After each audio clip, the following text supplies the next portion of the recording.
ladies and gentlemen. My name is David Stewart and I'm the convener of the Public Petitions Committee, and can I welcome you very much to our committee hearing today. We would expect the proceedings would finish around 12 o'clock. Can I first of all make a request that everyone switches off all electronic devices. It's really important we do this because it does interfere with our sound system, so I'd appreciate if you're able to do that at this stage. And could I register apologies from John Wilson? And at a later stage, we will be inviting all members of the Youth Parliament to, who wish to put questions about the various petitions that we will have. If you can put requests through myself, and there will be a roving mic, but I would make a small request just to help our sound engineers and our official record, is that you please don't speak until you've actually got the roving mic, and if you could identify yourselves as well, that just would make life easy, particularly when we get the official record. Could I start by inviting Grant Costello, who's the Chair of the Scottish Youth Parliament, to say a few words. Grant. Thank you very much, David. 4,629 days. That's how long the Scottish Youth Parliament has existed. 4,628 days is how long the Scottish Parliament has existed. On June 30th, 1999, the Scottish Youth Parliament was created. It was created on the idea and on the vision of young people coming together and debating the issues of today, speaking with one voice. On this day, March the 1st, 2013, we celebrate that vision in our 50th ever sitting. On our 50th ever sitting, we stand here, or sit here, in the chambers of power, here in Holyrood, debating the issues we face today. But we don't just come here to debate. We come here with goals, we come here with visions, we come here with ideas that we know can make Scotland better. We want to make Scotland a fairer place. We want to make Scotland a better place, not just for young people, but for all the people that live in it. This sitting lets us build on the fantastic relationship we have with the Scottish Parliament and the Public Petitions-Committee, and I'm so thankful for the presiding officer and for the convener of the Public Petitions-Committee for having us here today. Following the session with the Public Petitions-Committee, we will go on to discuss youth employment on the summit we ran with Young Scot and the Scottish Government earlier this year. We're going into some great debates, and I hope everyone will have a great time listening and debating with our fantastic speakers. But I'll speak more on all that tomorrow. For all of those that are tweeting today, please remember our official hashtag is #SYP50. Sorry you can't tweet as part of this session today, but later on that shouldn't be a problem. Normally, I'd go on and run down everything that we're going to be doing today, but let's be frank, you can't really be bothered hearing from me at this point. These people are much more interesting, and our petitioners are going to be your voices. So I'd be grateful if I could ask the convener to begin. Thank you very much, Grant, and thank you for your kind words to the committee. And said we really appreciate you coming along today. I think it's your 50th sitting. A couple of brief housekeeping notes to you all. For those sitting round the table, don't worry about the sound system. If you're called to speak, the engineers will automatically make sure your mic is on, so you don't need to touch anything on the console at all. For those who are in the gallery section, as I said earlier, if you wish to speak, if you just identify yourself to myself, we will get a roving mic to you. If you identify then who you're from, that was a great help. And I'll try and call 2 people in a row, which again helps our proceedings work smoothly. So I think we're all looking forward to today. But I think it's important as well, we will treat this like any other petitions committee, but we're delighted that you're all along with us today. So thank you for coming along. So we'll consider 3 petitions this morning, as well as the one ongoing petition on mosquito devices, which, as you know, was considered by the previous Petitions Committee hearings. We considered the petition at our meeting last week and agreed to add it to today's agenda to allow us to hear from the petitioner, Andrew Deans. The 3 new petitions are probably best introduced by each of the petitioners, so I'd like to welcome Rachel McCalley, Andrew McGowan and Lauren King. Also seated at the table are the Vice Chair of the Scottish Youth Parliament, Kyle Thornton, and the 3 Scottish Youth Parliament trustees, Jahara Hussain, Angus Duncan and Emily Shaw. Welcome to you all. And before we hear from the petitioner, it might be helpful if each of the committee members quickly introduce themselves. I think I've already identified myself. I'm David Stewart. I'm the Labour member for the Highlands and Islands. I could start with the Vice Convener of the committee. Chick Brodie, SNP MSP for the South of Scotland. Anne McTaggart, Labour MSP for Regional in Glasgow. Angus MacDonald, MSP for Falkirk East. Adam Ingram, SNP MSP for Carrick, Hamlet and Doon Valley. Jackson Carlaw, Conservative Member for the West of Scotland. Thank you. So the first item of business is consideration of new petitions, of which there are 3. The first new petition is PE 1471 by Rachel McCulley, Member of the Scottish Youth Parliament, on behalf of the Scottish Youth Parliament on Young People's Hospital wards. Members have a note by the clerk despite speaking on the petition. So can I invite Rachel McCulley to make a short presentation of around 5 minutes to set the context for this, after which I will ask some questions. I'll ask my colleagues to ask a few, and then I'll throw open to members of the Scottish Youth Parliament to ask questions on the roving mic. Rachel, can I ask you to start our presentation? Hi, I'm Rachel McCulley, MSYP for East Kilbride. Hospitals in Scotland should have specific young persons wards and rooms for adolescents. They should also ensure staff receive adequate training to support young people's mental and emotional needs in Scotland, and that's what I'm seeking for today. Being in hospital can be a struggle for anyone, particularly young people, who can find it a daunting and frightening experience, especially being in a mixed-age ward where the youngest person is more than 30 years older than them. At 16, we are not children. Similarly, a lot of the health service doesn't see us as adults, which leaves a conflicting and confusing message to this age group. I therefore seek to petition the NHS to providing this age group with staff, resources and rooms that meet our needs and provide better specialist services for 16 to 24-year-olds. Staff that are trained to deal with mental health as well as physical needs of this age group. That all young people are consulted and informed about their diagnosis and treatment, as well as playing a major role in the decisions that affect them. In line with the UNCRC, Article 24, receive the best possible care, and Article 12, every child and young person has the right to express his or her views freely about everything that affects him or her.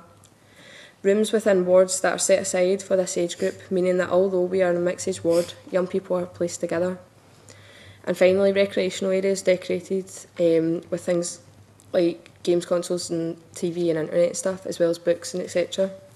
Providing these services would aid in the patient's recovery and therefore shorten the time spent in hospital. This is not an old request. This age group are in a constant battle between professionals about where they should be placed and they should be cared for when receiving hospital treatment. Adolescents have distinctive and different needs from both children and adult patients, and that's from the Scottish Office at Home and Hospital in 1983. Russell Veneer, leading consultant in adolescent medicine at the University College of London Hospital, believes all staff working with adolescents should have a set core skills which transcend and are in addition to their specialist training.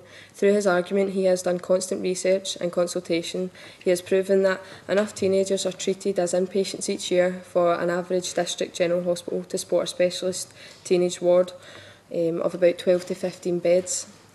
There were 17 patient bed days per 10,000 youngsters aged 12, rising to 24.6 per 10,000 19-year-olds, while more boys than girls occupied hospital beds at the age of 12. By the end of 17, more teenage girls than boys were inpatients. The number of beds taken up for day cases doubled from 2.32 per 10,000 people at the age 12 to 4.31 by the age of 19. This is what the report had found.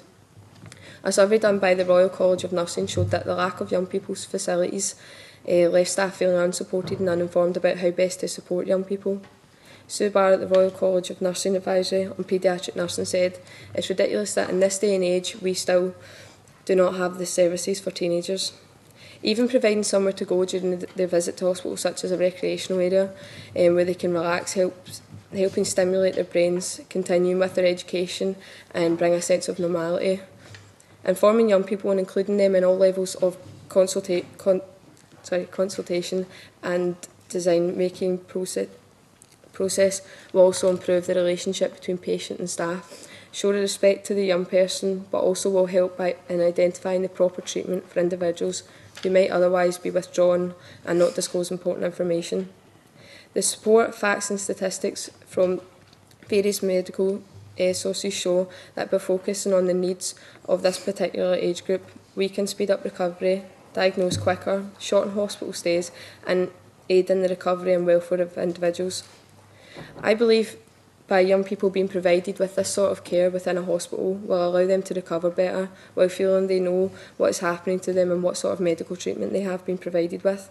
The result will be, in the future, leaving with an all-round better experience in what can be a distressing and disruptive time for them, giving them a better understanding and knowledge of how to take care of themselves once they're out the care of the hospital, and at the same time knowing where and who they can ask questions to if they have any. I'll leave you this with the short statement from UCL.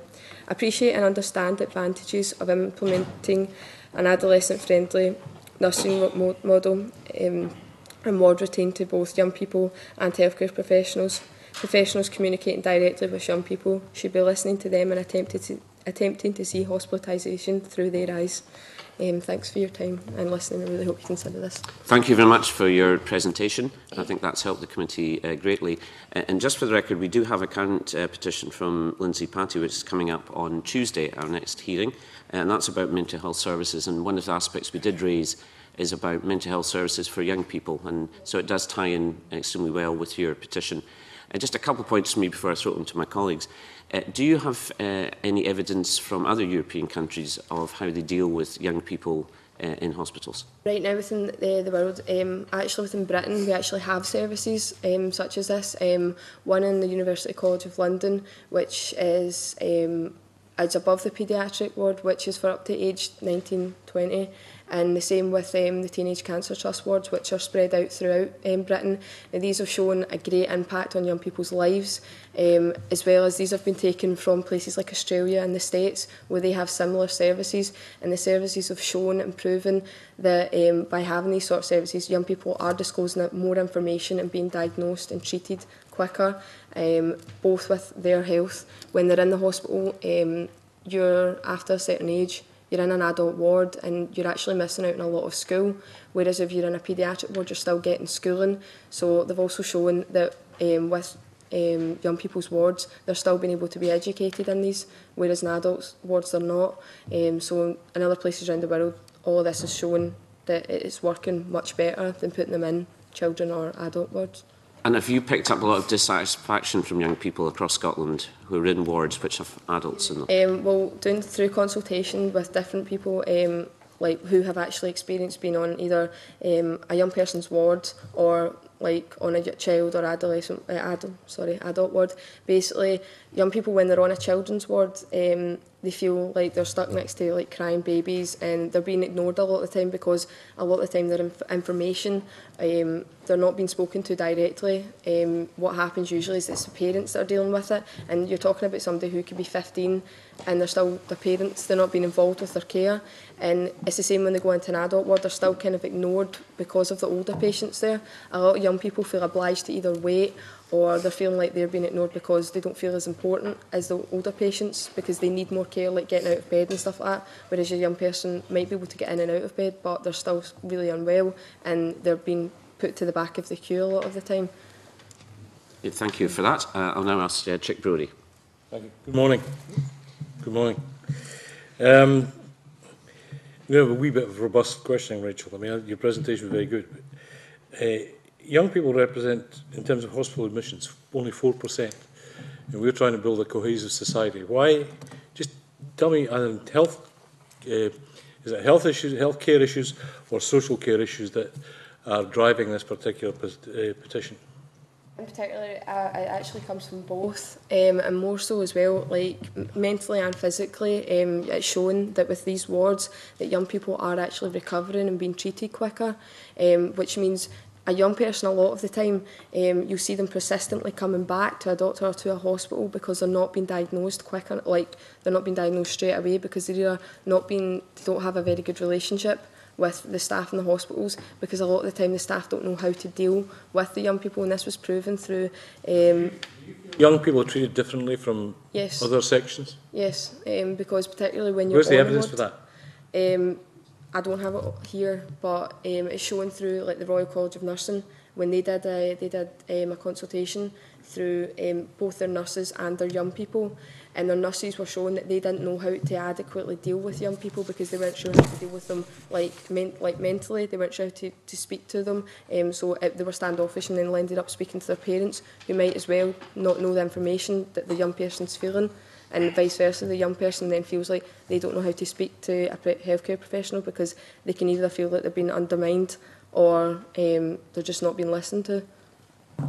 So it's a reflection, perhaps, of the general society, although, there isn't an argument to say that, the benefits of society is actually mixing age groups, not, differentiating between them. But can I ask, in terms of when there is a diagnosis by a clinician, how much discussion actually takes place with regard to the overall expectation of your care in hospital? I'm actually unsure of that, I'm sorry. I'm not entirely sure, sorry.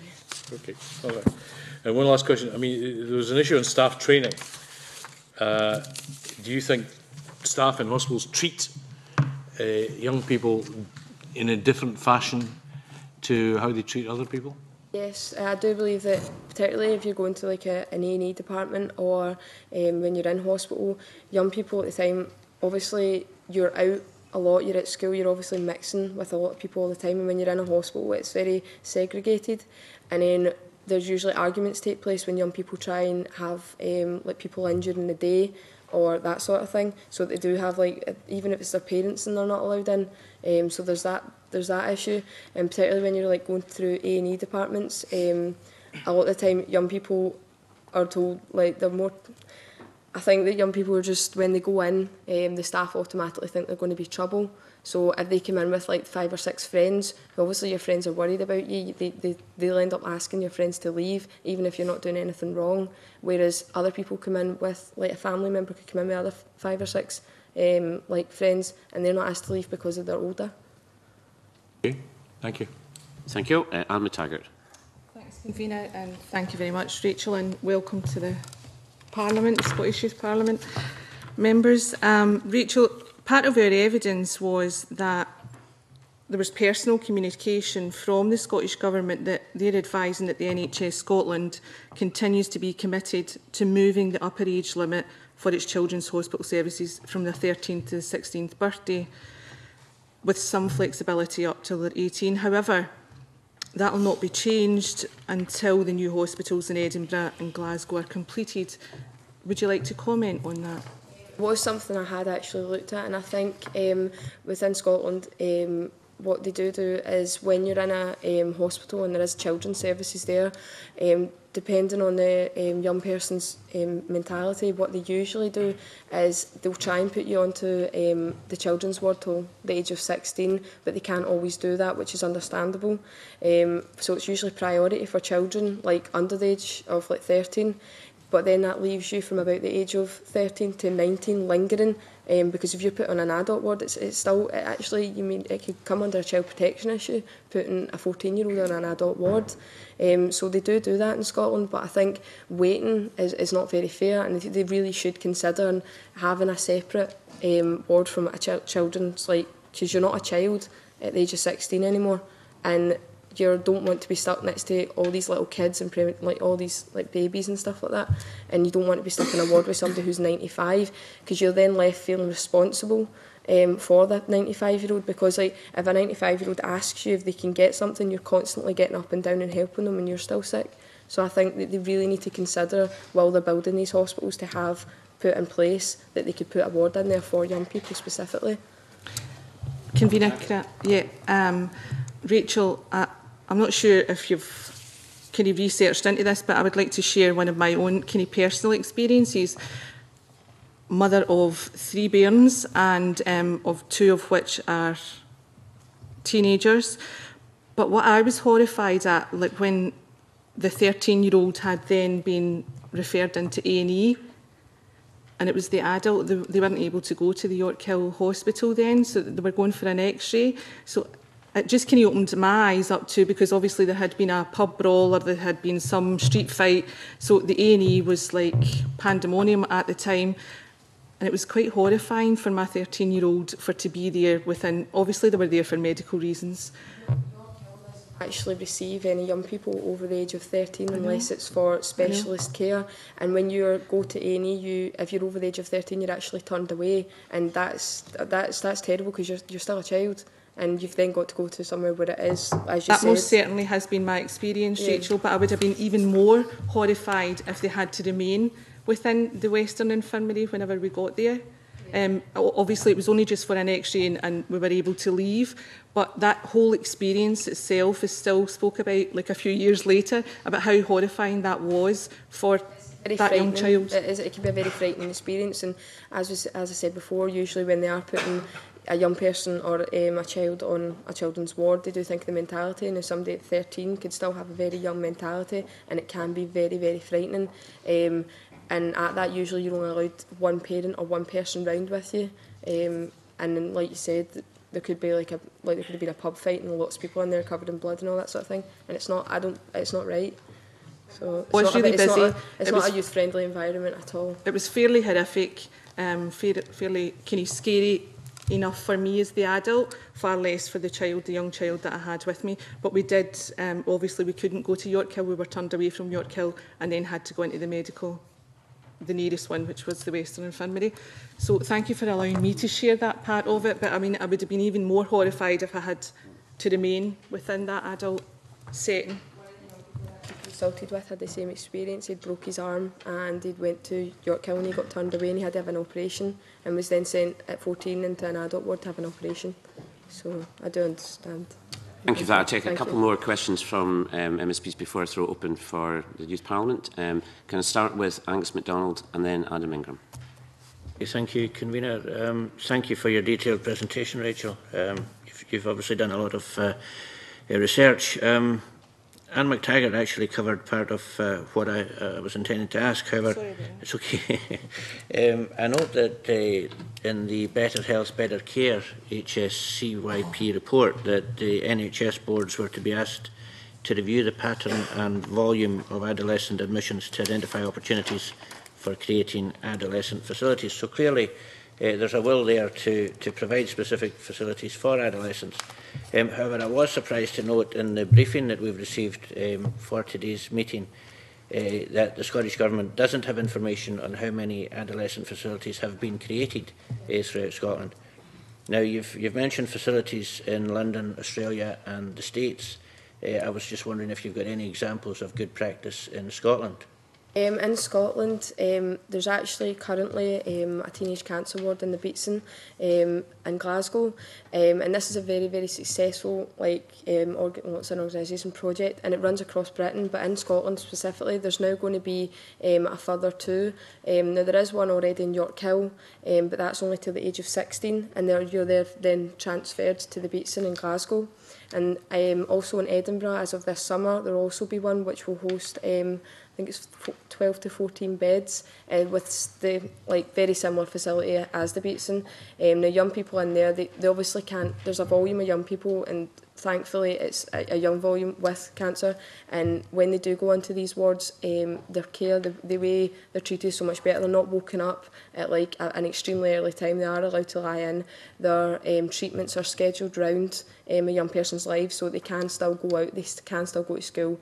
They also have recreational areas where they can just rest, and they can have their family and friends in there at any time, and the visiting times are very, very flexible. The young person feels a lot more relaxed and it's a lot better.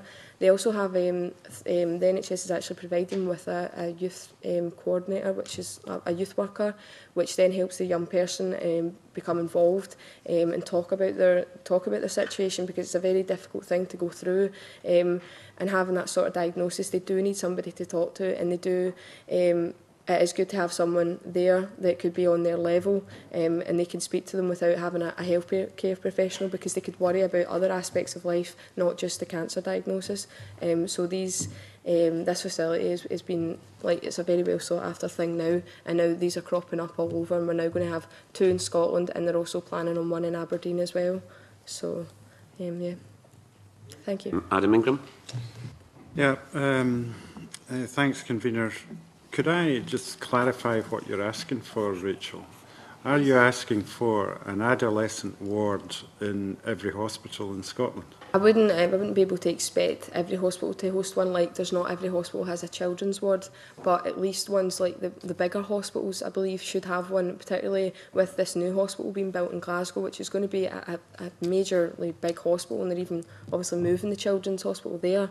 At this point, why they couldn't put that into the plans, I don't know, because it's going to be a big hospital.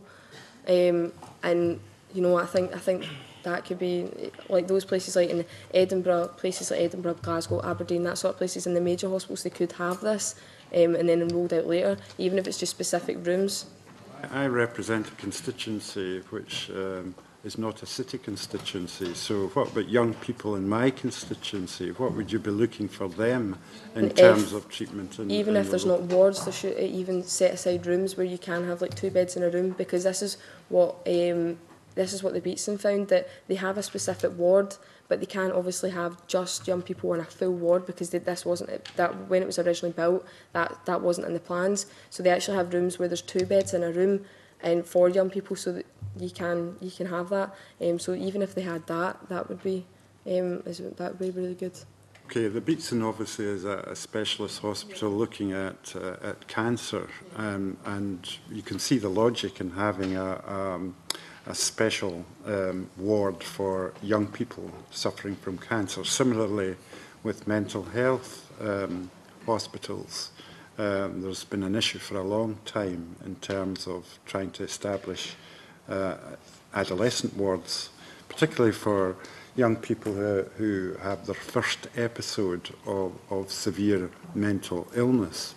But do you not think calling for a significant, what would appear to be a significant investment by the National Health Service in producing special adolescent wards and rooms? I mean, other people could argue there are special cases. It's very frightening for many people to go into hospital, and you do feel intimidated. An old person going into hospital, for example, who's alone at home and things like that, that's a very difficult experience for them too. Why do you think that young people should get special treatment? Well, I'm not asking special treatment. I'm just asking basically what I think they do deserve, because it has been proven that a young person's body and a young person's mind is completely different from a child and an adult. Now, when you go into a hospital, what I did say was it can be a frightening experience for anybody, not just a young person. And in particular, when you go into a hospital, majority of the people you will find in a hospital are at an elderly age. So they are in a minority group there already. Whereas when young people went to hospital, there could be other young people within that hospital, but they're spread out. Whereas if they were put together, that it could be a lot easier. And young people, like they have specialist wards for children, and then have like just an adult ward. But we're still between a certain age, we're classified as young people, so we are a distinctive group. So that's why I'm saying I'm not asking for any specialist treatment. I'm asking for a group that is identified to be different from a child and an adult. The final question I was going to ask is, how do you actually define adolescent? Where do you draw the line between? I mean, we've talked about the HSCYP report, which suggests that the age limit should be raised for children's services should be raised from 13 to 16. What age group are we talking about? Is it age criteria we should be considering, or are there other criteria that we should consider for defining adolescent or young people people's treatment? As you've said about the age limit going up to children's wards to be 16, what I'm saying is between the ages of 16 to 25, if not 16 to 21 at least, because in most of the places in the world do have young people's wards, it is up to literally the age of 25 or 21. In London specifically, and that's within Britain, is 21 for their young person's ward. And I just genuinely think it should be between the ages of 16 to 25, but even 16 to 21, where you're still developing as a young adult, because you're not a full adult yet. And I think that staff don't listen to you when you're under that age. Can it not just be dealt with by better training? I don't think just better training, because when the young person's on the hospital ward, you're there you could be there all day, and you're having sometimes some wards only let you see people for an hour, and even if there's some sort of incident on the ward, you're not seeing anybody for like a day or two at a time, and that's not very good for your mental health either. If you're stuck in a specific room with all these elderly patients and you're not getting to speak to anybody, I know you can say through technology and stuff, but it's not the same. Okay, thank you. Jackson Carlo. Thank you, Convener. Can I start by saying, I have to say, in the 6 years I've been a member of the Scottish Parliament, no constituent has raised this matter with me. Scottish Government policy is to move to new hospital builds with single-room accommodation, and the new hospitals we're talking about in Glasgow and in Dumfries and Galloway and elsewhere will be single-room accommodation hospitals, which Scottish Conservatives support. Are you arguing against single-room accommodation policy for young people? It's not something that I've actually looked into, so I can't fully answer that. I apologise. So in the event that we are building new hospitals with single-room accommodation where young people would not therefore be in a mixed ward with other people but in their own single-room accommodation, you're not opposed to that? I'm not entirely opposed to it, but at the same time that's not going to be in every single hospital, and it's not guaranteed. But it's not guaranteed. No, but yet it is. In the hospitals that are being built, it will be single-room accommodation. What I'm trying to understand is whether you think the Scottish Government are wrong to be building single-room accommodation hospitals, and that there should still be wards as opposed to single-room accommodation for the group that you're representing. I still think there should be. I still think there should be wards as well. So you would deny young people the same opportunity as other people to have single-room accommodation? I'm not saying that I would. Well, I think you are. I think the point was made about the cancer specialism on the beats and being a particular discipline. Most hospitals don't have wards based on age groups, they have them based on clinical disciplines. Are you suggesting that for each clinical discipline there should be a separate ward for that clinical discipline for adolescents? That's not entirely true, actually. When you're placed upon a ward, yes, they are depending on what's wrong with you. But you could be placed on a ward. You could be placed in an orthopaedic ward, and you could have something wrong with your heart. You're not always placed on that ward because you can't always be held. I'll stick back to my question. Are you suggesting that there should be a separate adolescent provision within each clinical discipline for which there is ward provision? No, I'm saying there should be within the hospital. There should be. Because when if you're in a children... So you would want a separate provision for adolescents for all mixed clinical disciplines? No, I said at least within the hospital, if they had a ward for... A ward for what? For young people. Irrespective of the condition for which they're in the hospital? Yes, unless... Now, given that the wards very often, when there is an acute condition, have a particular specialisation within that ward, would that not be to put patients at risk? Well, and within hospitals, they don't always put them within the specialist ward. But if they had an acute condition and required acute specialist care? Then you could put these, as you said, they would be put in single rooms. No, but we're talking about the provision that currently exists. What would this provision policy cost? I'm unsure of that. Given that there is a pressure on staffing resources within the NHS at the present time, the minute you create additional ward facility, you would require to consider additional staffing resource for that. What would that cost?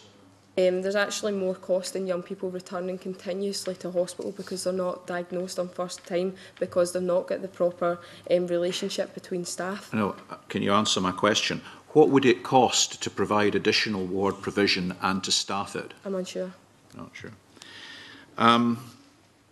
Thank you. Thank you. I'm now going to call for questions from members of the Youth Parliament, and I want to start with your convener, Grant. Thank you very much. First, I'll start off with just some of the things that some of the panel raised. Chick, you had mentioned that obviously only 4% of hospital submissions or around that are about young people, and that obviously the Scottish Government and the Scottish Parliament itself are trying to create a cohesive society. The most important point of creating a cohesive society is making sure that people feel equal and that people feel safe. And one of the most important points of this is that young people don't necessarily feel safe or don't necessarily feel listened to when they're in a ward of adults. It's quite important that young people can have an environment where they feel comfortable and where they feel okay. When it comes down to significant investment and significant cost, you know, we've had all these recent revelations down in England with the Stafford NHS case. And I think we have an opportunity now of where the NHS needs to be under review, and this needs to be something that is considered. You know, young people play a massive role in society, and the Parliament is meant to be here to build a future for those young people. The panel's asking for evidence of where this is needed. We are the evidence.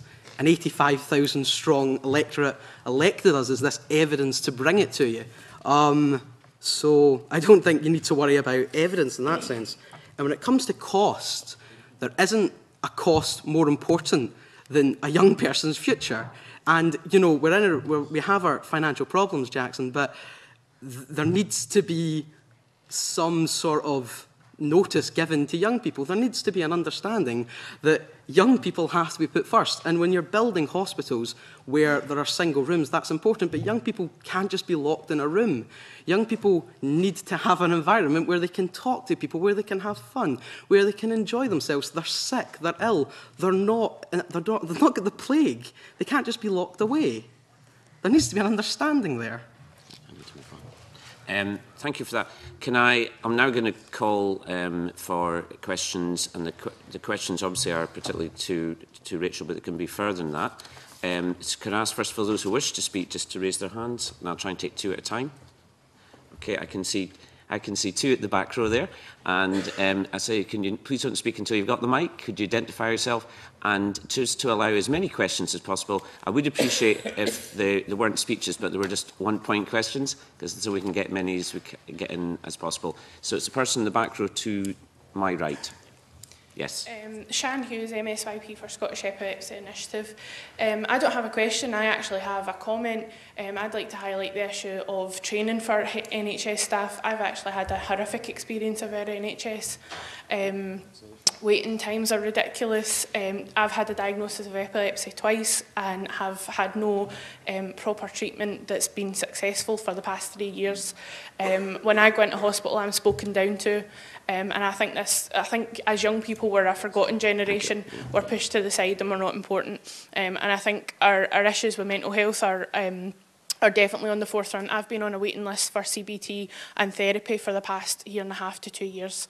And I think as young people, we are forgotten, and like Grant said, we're the future. I'm contributing to society by being at university and hopefully getting a job, yet my health issues aren't a concern to society, and I don't think that's right. And I think definite training is a serious issue that needs to be considered. If not specific wards for young people, then extra training for staff on how to deal with young people is definitely something that should be at the forefront, because at the moment we're totally forgotten about. So that's an issue for me, and I think should be considered. Well, thank you very much for your question, and I would invite you, if you are available on Tuesday morning at 10 o'clock, we will be discussing this issue in another petition. If you can't attend, you will be able to pick it up through the official record. So I would certainly encourage you to continue to take, and it's webcast as well, so I would encourage you to continue to look at our developments on this petition. And there was a second question in the back row as well? Yes. Alex Fife, North East Fife. I was speaking to this about my constituents, and they just didn't think that we could justify the huge investment and cost for this for such a sort of small percentage of people. And I know it's an issue and it's something we should be doing something about, but I'm not sure if this such a big step of investment is really what's necessary. So I'd ask if there was any sort of cheaper alternative that could be presented to us. Okay, thank you for that. And could I have another two sets of questions? There's lady on the red top, just there. Terry Miller, MSYP for Edinburgh, Northern and Leith. I'd just like to make a point. I'm pretty sure we have hospitals for old people like the Royal Victoria in Edinburgh, so surely we should have specific areas for young people. Surely that's only right when we have different needs compared to the general population. Thank you for that. And sorry, was there another hand up? Yes, the person in the back row. Could you stand as well? It just helps us hear. Hello, Malcolm Andrews, MSYP for Inverclyde. I think in response to Jackson Carlo's point, I think it is important that young people with particularly acute issues need to be treated in their specialist wards. I just ask you, Rachel, how would you respond to that? Thanks. Okay, and I should say, Rachel, any time if you wish to comment, just please let me know. I'm just trying to get as many of your colleagues in as possible. Sorry, could you raise your hand if you wish to have a question? Yes. You don't need a mic because you're... Oh, come automatic. Oh, I'm sorry. For Coatbridge and Christen, I'd just like to touch on a point that was raised by Jackson Carlo. It doesn't matter regardless if it's a single-bedded room or a ward. I think what the Scottish Youth Parliament and Rachel stands for, that the young people of Scotland are getting the best out of the hospital treatment that they're there for. Grant raised a good point that they're coming out and that will affect them for the rest of their life, mentally and physically. And to get the best out of them, regardless of a single room or a ward, we're wanting it to be the best that it can be. Thank you for that. And sorry, Kyle, I missed you out there. Your mic should come off on automatically. Yeah. Thank you. I just wanted to ask you, mention child protection. As part of it, as a constituency member for Glasgow Southside, I've actually had one or two constituents come to me to describe horrific experiences in the Royal Infirmary where they've been put beside extremely violent patients. And I'm talking, extremely as in, hitting staff, having had to be sectioned off, and that's been a horrific experience. Do you think the adolescent wards would help solve some of the major child protection issues that we see in hospitals today? Thank you for all your comments and points. I'll start with Kyle's one.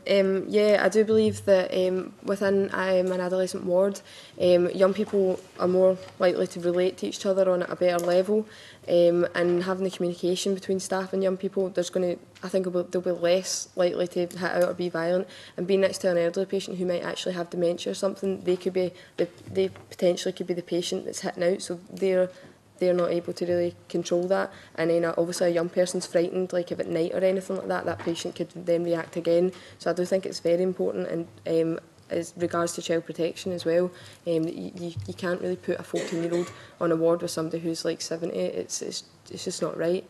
And touching upon the epilepsy point as well, within Scotland we have a real problem with the neurological side of things because our brains are still developing, and a lot of the time after the age of about 14 you're put with an adult neurologist, and it has been shown that that's causing real problems, particularly for young people in Scotland who are waiting a ridiculous time to be diagnosed, and they're talking about 2 years from an experience of someone waiting 2 years to be diagnosed, but they weren't actually diagnosed until they went and seizures being properly under control. They actually had to go to and be admitted to the University College of London Hospital adolescent ward before they were totally diagnosed and put on medication, which is absolutely ridiculous. So things with epilepsy, there needs to be real better bit with it.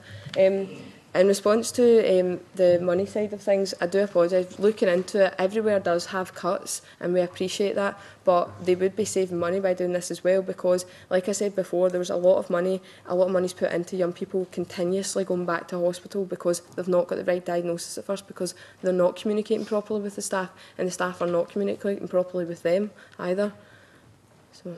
Thank you very much, Rachel. I'm sorry I'm running a bit short of time today, but first of all, can I thank you very much for your presentation and answering the points. I think you did extremely well. You had some tough questions, and that's how we deal with, I think, all witnesses. So thank you for your presentation, and can I thank obviously all members of the Scottish Youth Parliament for their contributions and questions. Obviously, in the next set of petitions, we will invite you to have questions ready as well. So if you can bear that in mind. And the final bit for this stage is for the committee to decide what the next steps should be. Certainly my view is that this is a position that we need to continue to do more investigation, and it would seem to be sensible that we ask the Scottish Government for their view on the petition, and the health boards across the length and breadth of Scotland and Action for Sick Children, who obviously have expertise in this area. Are committee members agreeable to that, or to have additional points that we should just be... Just one thing. Chip Brodie? Rather than get right to the NHS boards and get sort of standard administrative reply, I'd like to go beyond that, somehow get to the College of Nursing and the medical practitioners to find out what training they've had and how they engage with young people, because this seems to be a spillover from society generally, and it's in that environment that's unacceptable. So I think we might write to RCN and BMA. Right. Are colleagues agreeable to that?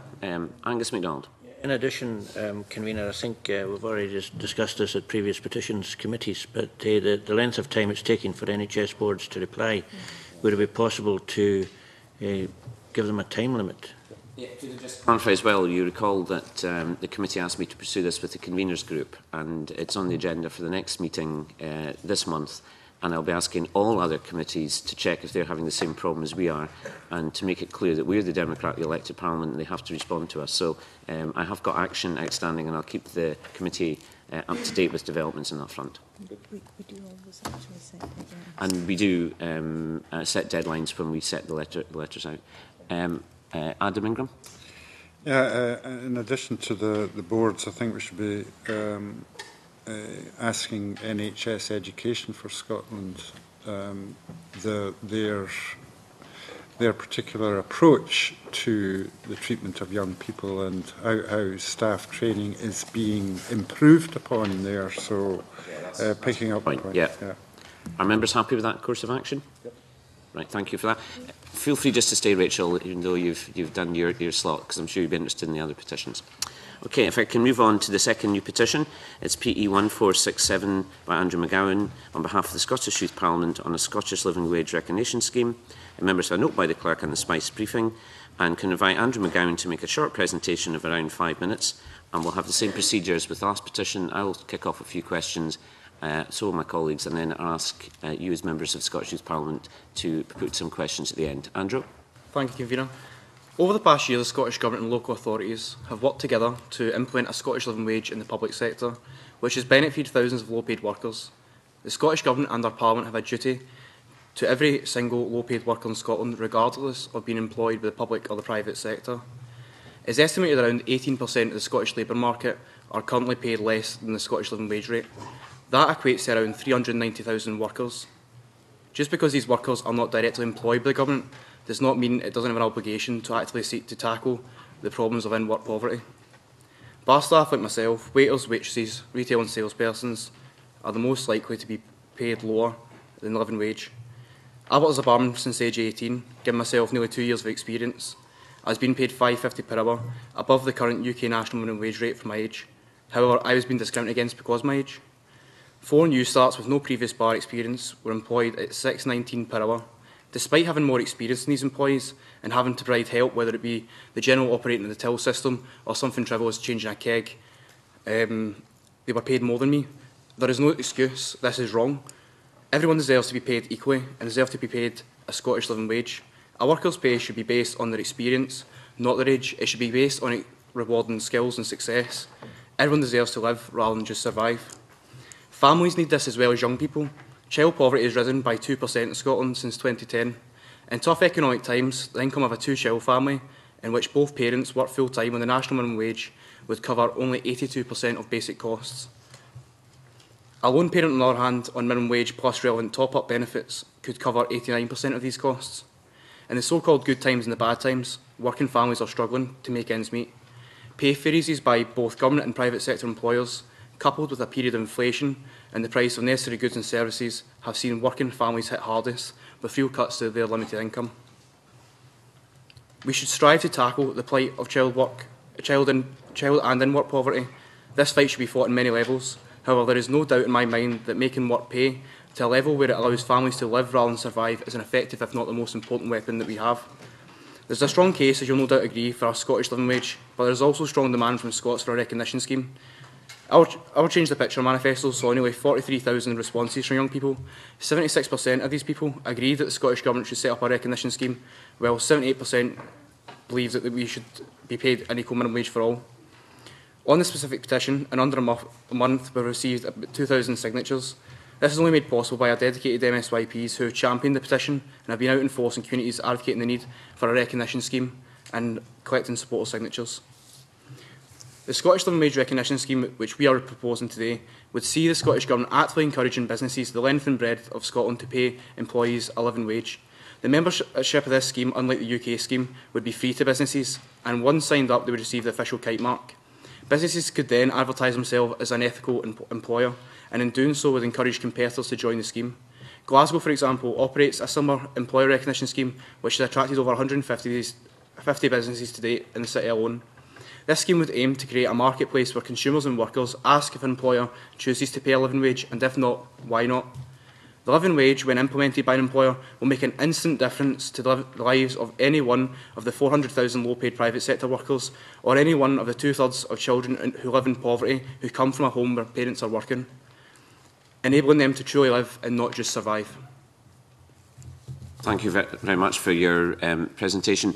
I mean, currently the living wage, I think, is set by a foundation in London. And what is the recognition approach that they have if living wage is paid? Is there any recognition scheme at all in Scotland for living wage? Not nationally, no. That's why we're proposing that there be a Scotland-wide scheme.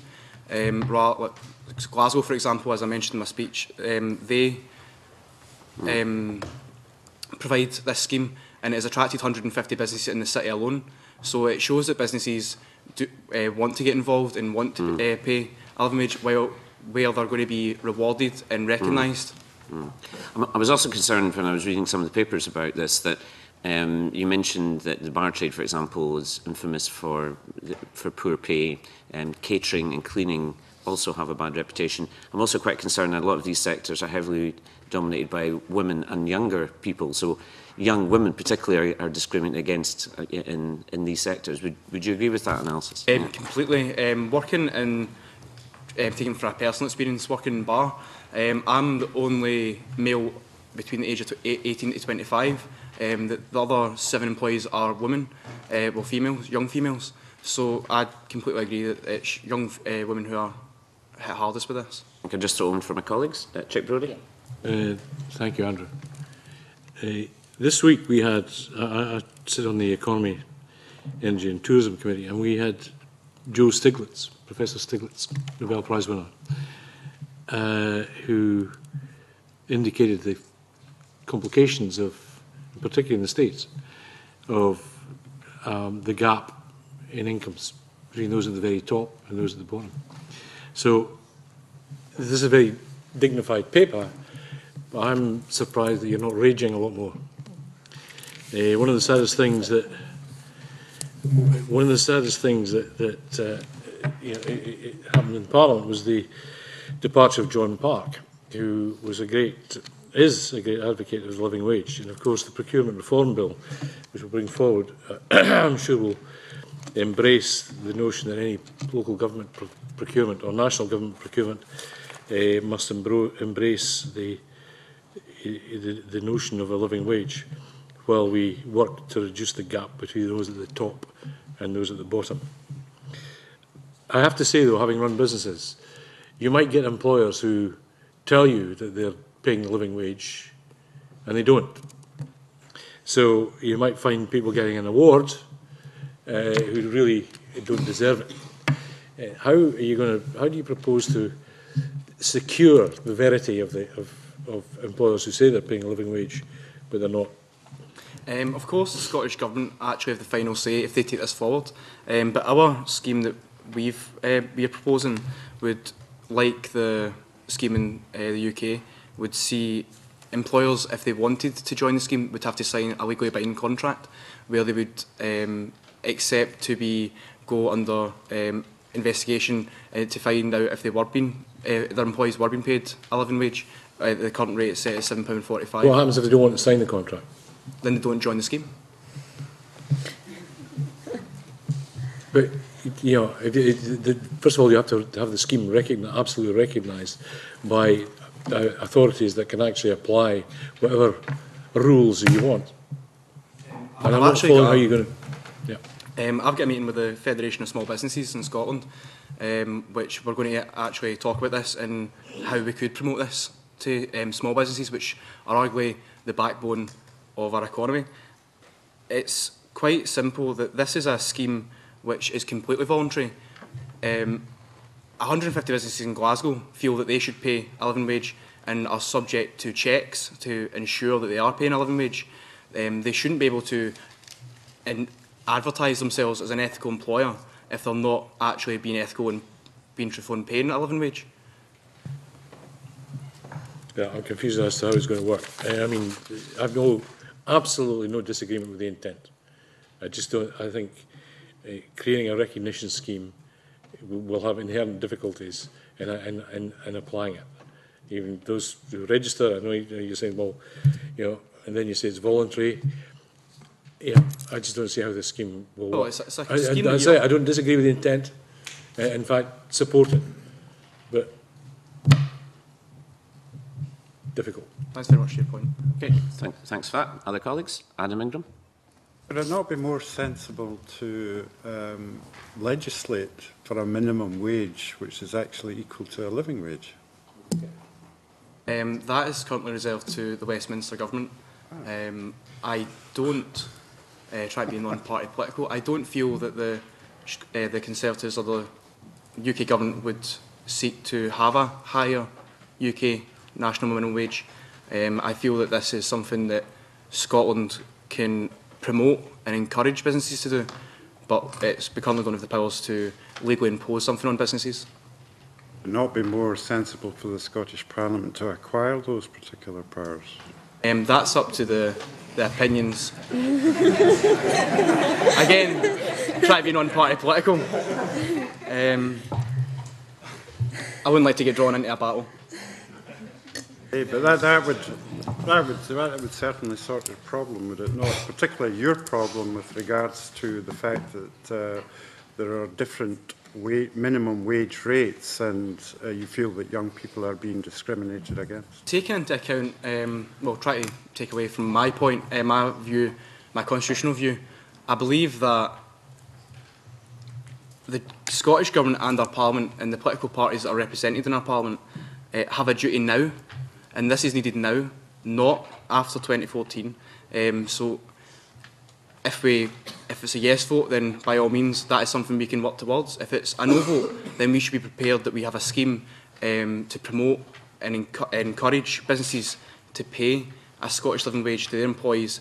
The figure that sticks out to me is 390,000 workers, but also that 2/3 of children in poverty come from a working house.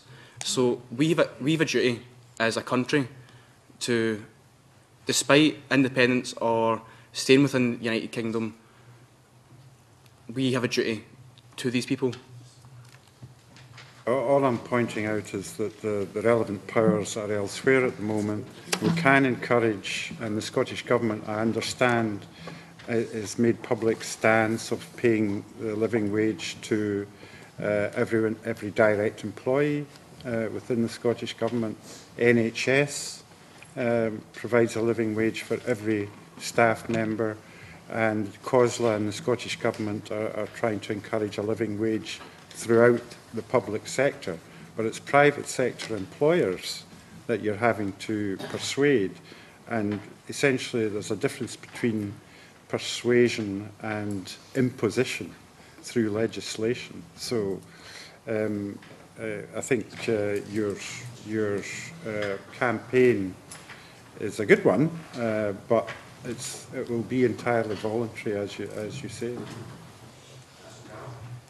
Thank you, Convener. It's always helpful for Adam Ingram to demonstrate the dictatorship he would like to see us all living in.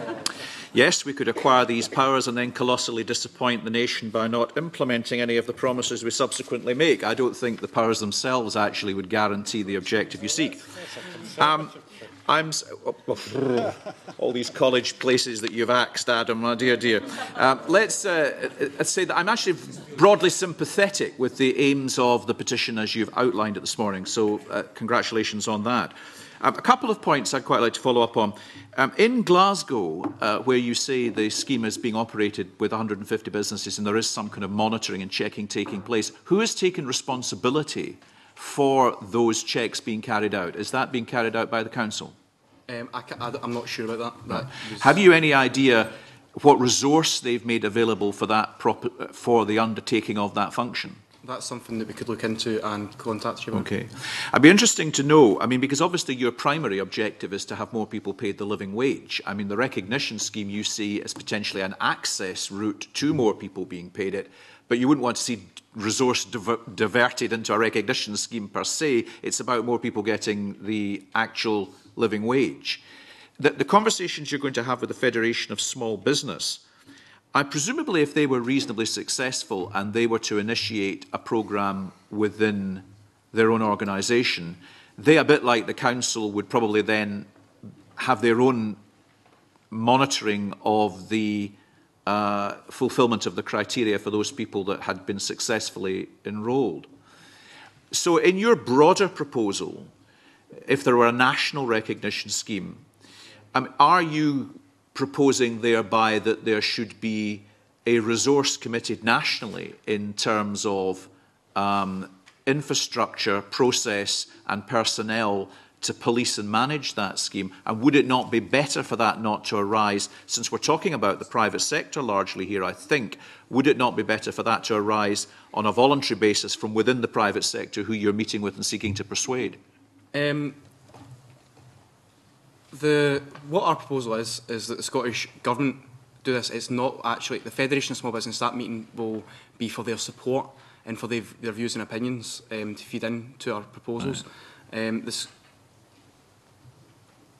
Does that then mean that taxpayers would be underwriting the cost of a national recognition scheme? No, the Scottish Youth Parliament have actually estimated that it would be about 2 administrators that would be needed. This would be completely up into the final say of the government, how they feel that it should be carried out. This is a proposal by us. We can't have the fine details, estimate the payroll. That is up to the Scottish Government and their civil servants.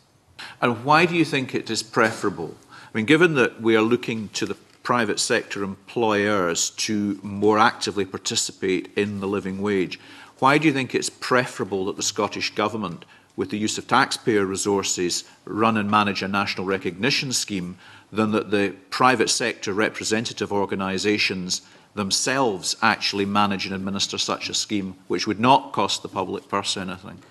Because I feel that the Scottish Government and the Scottish Parliament have a duty and an obligation to every one of the 390,000 workers who are presently paid less than a Scottish living wage, the people who elected, arguably, yourself, Jackson.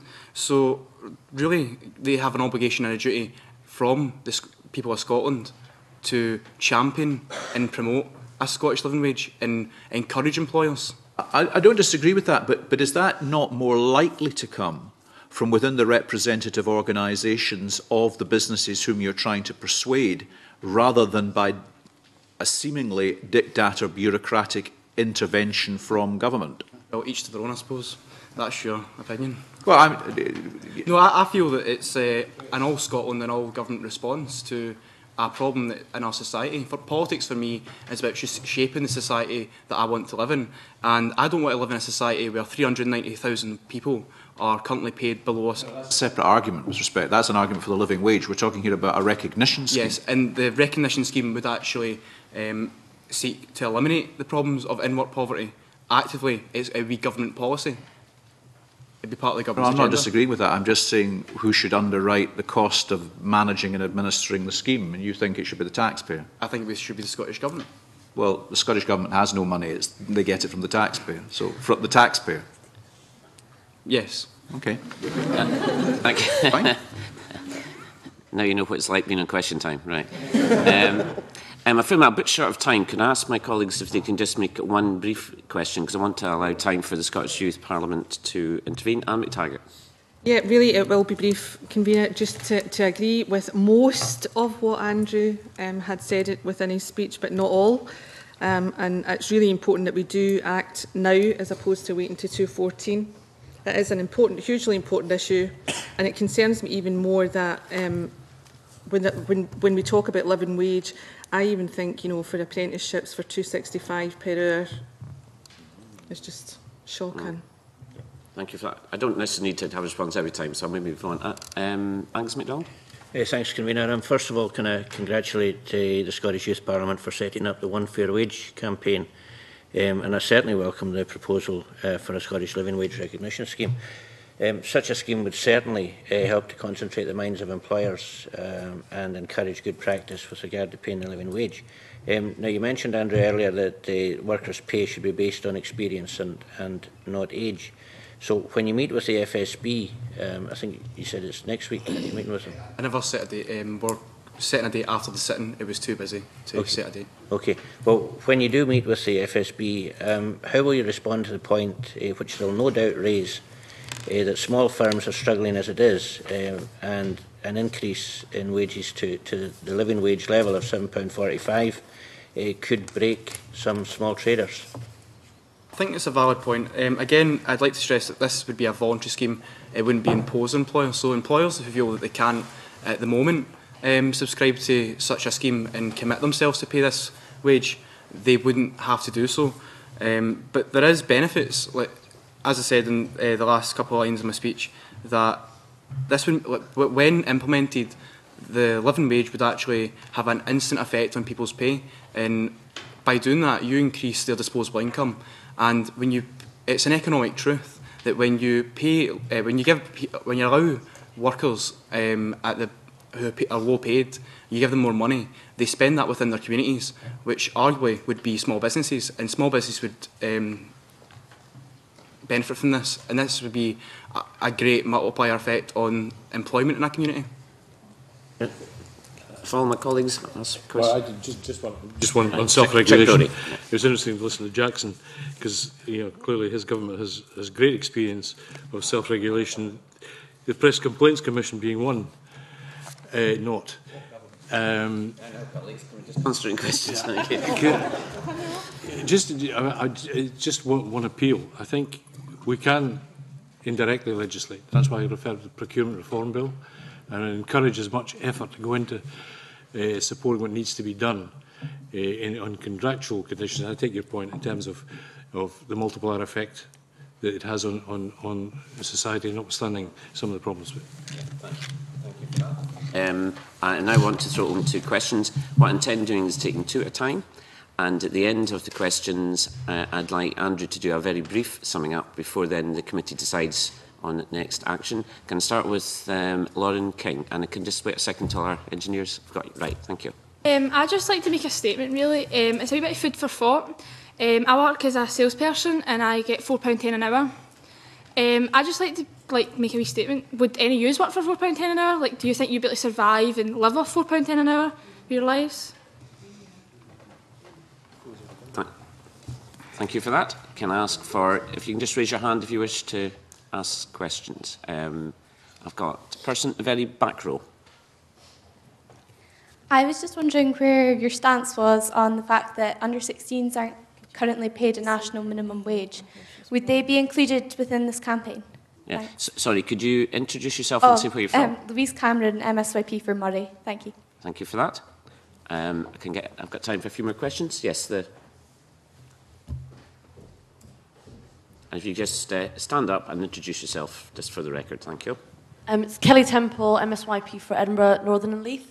I think I just want to reframe the sort of point that I think it was Jackson that was getting at, about whether the Scottish Government and the taxpayer should invest essentially in tackling in-work poverty. Well, I think yes. I think that is it worth an investment to tackle in-work poverty and the fact that families and people in communities can't survive while working. I think that's what the question really is, and that's what I think was the root of the point you were trying to make. And actually, I think that the points that Andrew raised around the harms of that mean it's absolutely worth it, and that's why it's really important that your committee take this forward. Thank you for your point. I have time for a few more questions. Can you raise your hand if you wish to ask a question? It's the person in the back row. And sorry, the woman in the back row there. Sorry, I missed you. Hiya, I'm Leona Welsh. I'm the MSIP for North Ayrshire, but I'm also a modern apprentice from a local authority, and I'm the youngest one out of 8 that do my course. So I'm paid £2.65 an hour. Well, just because the others are 19 and over, they get paid more than double that I do. So all I want is justified why you have to be 19 to get double what you do when you're 18. Thank you. Thank you for your point. And is a person in the back row? I'd just like to ask what your opinion is, though, of the Westminster campaign to lower the bottom rate of tax, which actually many feel would do more than actually bringing in a living wage. Thank you for that. Again, I've got time for a few more questions. If people would like to ask a question, this is your big chance. Did I see a hand there? No. Yes, second back row. Callum Lucas, MSYP for Stirling. The point I would want to say is, it's been addressed with lots of people, is that when young people got paid more, they invest lots of that into their own local communities.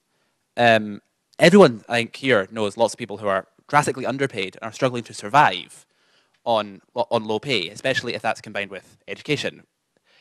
People under the age of 25 aren't entitled to welfare benefits, which prop up low pay for other people. And people under 25, that doesn't exist. So their low wages are, it's just that's all they've got, not things on top of that. Right, thank you for that. I can take two more before I ask Andrew to sum up. Rachel, did you want to make a point?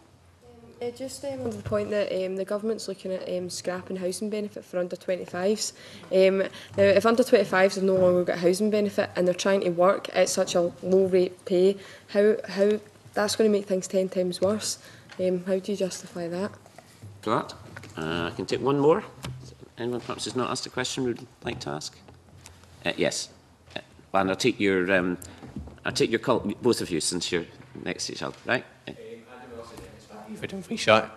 I would just like to say that this petition opposed to us could actually help not only young people but a number of people in our society, particularly to reduce inequalities for gender, not only age, and also that actually this petition could help to improve employee relations when at a time a number of employees in the public and private sectors are demotivated. Okay, on your neighbour. Hi, Rika Hill, MSYP for Glasgow Kelvin. I would just really like to see the SNP members of the committee stop hiding behind the procurement reform bill. That's been been put forward as a buffer, as a reason to not support the Scottish living wage, and I think that it's a great fallacy. To be honest, we've had the trade unions been working extremely hard, not just in the UK but in Europe as well, fighting for the Scottish living wage.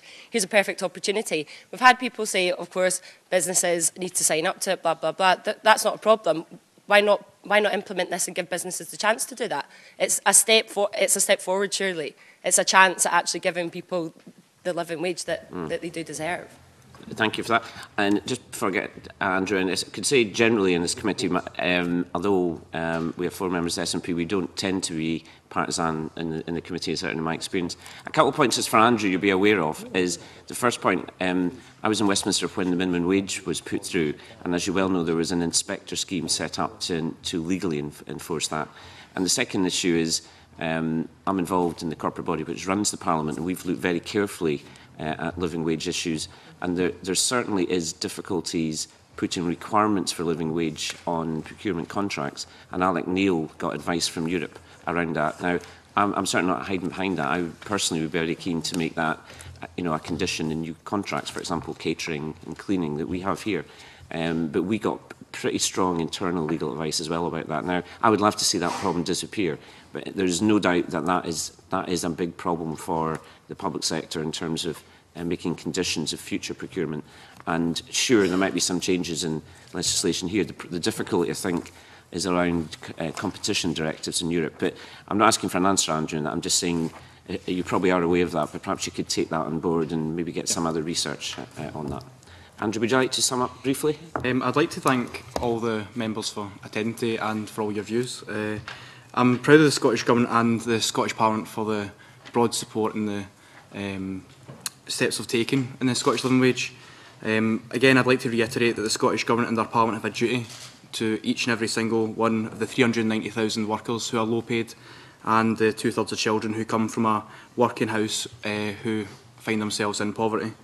The Scottish Government should be actively seeking to encourage businesses to pay a living wage, and in doing so will allow Scottish people to survive rather than live. Thank you very much, Andrew, and thanks again for answering the questions and for your presentation. As with the other petition, it's now up to the committee to look at the next steps. And certainly, I think it seems sensible for the committee to take further advice as we consider the petition in the future. I think certainly looking at advice from the Scottish Government and COSLA would be sensible. But could I ask my colleagues, start with Adam Ingram and then Jackson Carlow. I think we should be asking for the views of the FSB and other employers' organisations, but we should also be looking for the views of the STUC as well, because quite clearly they will have a vital interest in this area.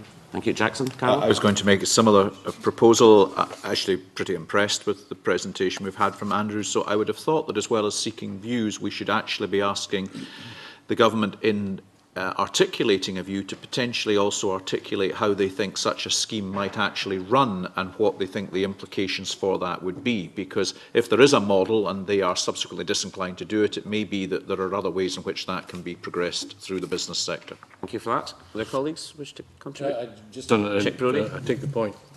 I suggest you read the official reports in which actually been said by SNP members on the living wage. I understand the European difficulty in terms of the guidance.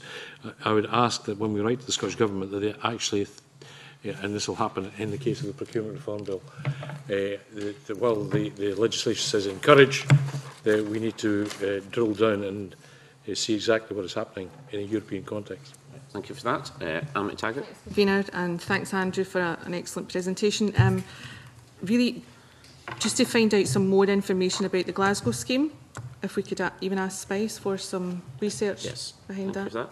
Our colleagues then agreed with that course of action and the various contributions each member has made. So, as you can hear, Andrew, we are obviously very interested in the petition. We're going to continue. We will keep you up to date with developments. Thank you again for your contribution, and please stay for the other petitions that we're going to have. If I now move to the third new petition, it's PE 1470 by Lauren King on behalf of the Scottish Youth Parliament on a Young Carers grant. Members have a note by the clerk on the SPICE briefings. Can invite Lauren to make a brief presentation of around 5 minutes, and we'll follow the same procedures as with the previous two. Lauren. Okay, so a young carer is a child or young person who provides unpaid support to family or friends who could not manage without this help. This could be caring for a relative, partner or friend who is ill, frail, disabled or has mental health or substance misuse problems. Young carers are in essence an invisible group in this society. Yet it is estimated that there are around 100,000 young carers in Scotland, which save the Scottish economy £10.3 billion per year. However, young carers can no longer survive being an invisible group in society. Young carers play a vital role in providing crucial emotional and physical support and care. On a day-to-day basis, these caring roles lead to young carers and student carers facing multiple problems, such as barriers to their education, social exclusion, health problems, and some often live in extreme poverty. I myself know exactly what it's like for many of these young carers. I've looked after my severely disabled brother Ryan for almost 10 years now, making me just 7 when I started caring. And for many of us, feeding, bathing, changing, dealing with medication and multiple other tasks are a daily part of our lifestyles. However, juggling caring roles, education and or a job can be extremely difficult for a young carer. So why should they have the added burden of financial fears on top of this? In the Scottish Youth Parliament's Change the Picture manifesto, 88% of young people agreed that young carers in Scotland should be shown that they are appreciated members of this society and should be offered more support inside and outside of education. The Scottish Government should produce a carer strategy to help improve the lives of young people who are carers for the benefit of every single young person who cares in Scotland. So now, 3 years into the Scottish Government's strategy, getting it right for every young carer, what impact has it really had? The Young Carers Strategy highlighted research which showed that the majority of young carers experience economic deprivation. This, in essence, could be due to one or no parents being able to work and the family having to rely on benefits. This means many young carers are currently living off the bare minimum. These studies also show that young carers will experience financial hardship in their own right. Many young carers give up an income, employment prospects and pension rights, which consequently could leave many young carers stuck in poverty throughout their lives.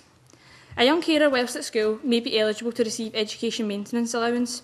However, you have to maintain a high level of attendance, otherwise payments will be withdrawn. And with the demanding caring role at home, many young carers have to miss school on several occasions through no fault of their own. This meaning that many young carers will have to do without money to help meet the costs of their education and sometimes pay their bills. Since raising the issue in my local authority, North Lanarkshire Council have been very supportive and started to investigate some cases of young carers' EMA being stopped. However, this is not a permanent fixture and something more has to be done nationally. If a young carer chooses to go on to further education at college or university, they're allowed to access a student bursary or loan like any other student, but consequently they would lose their carers allowance.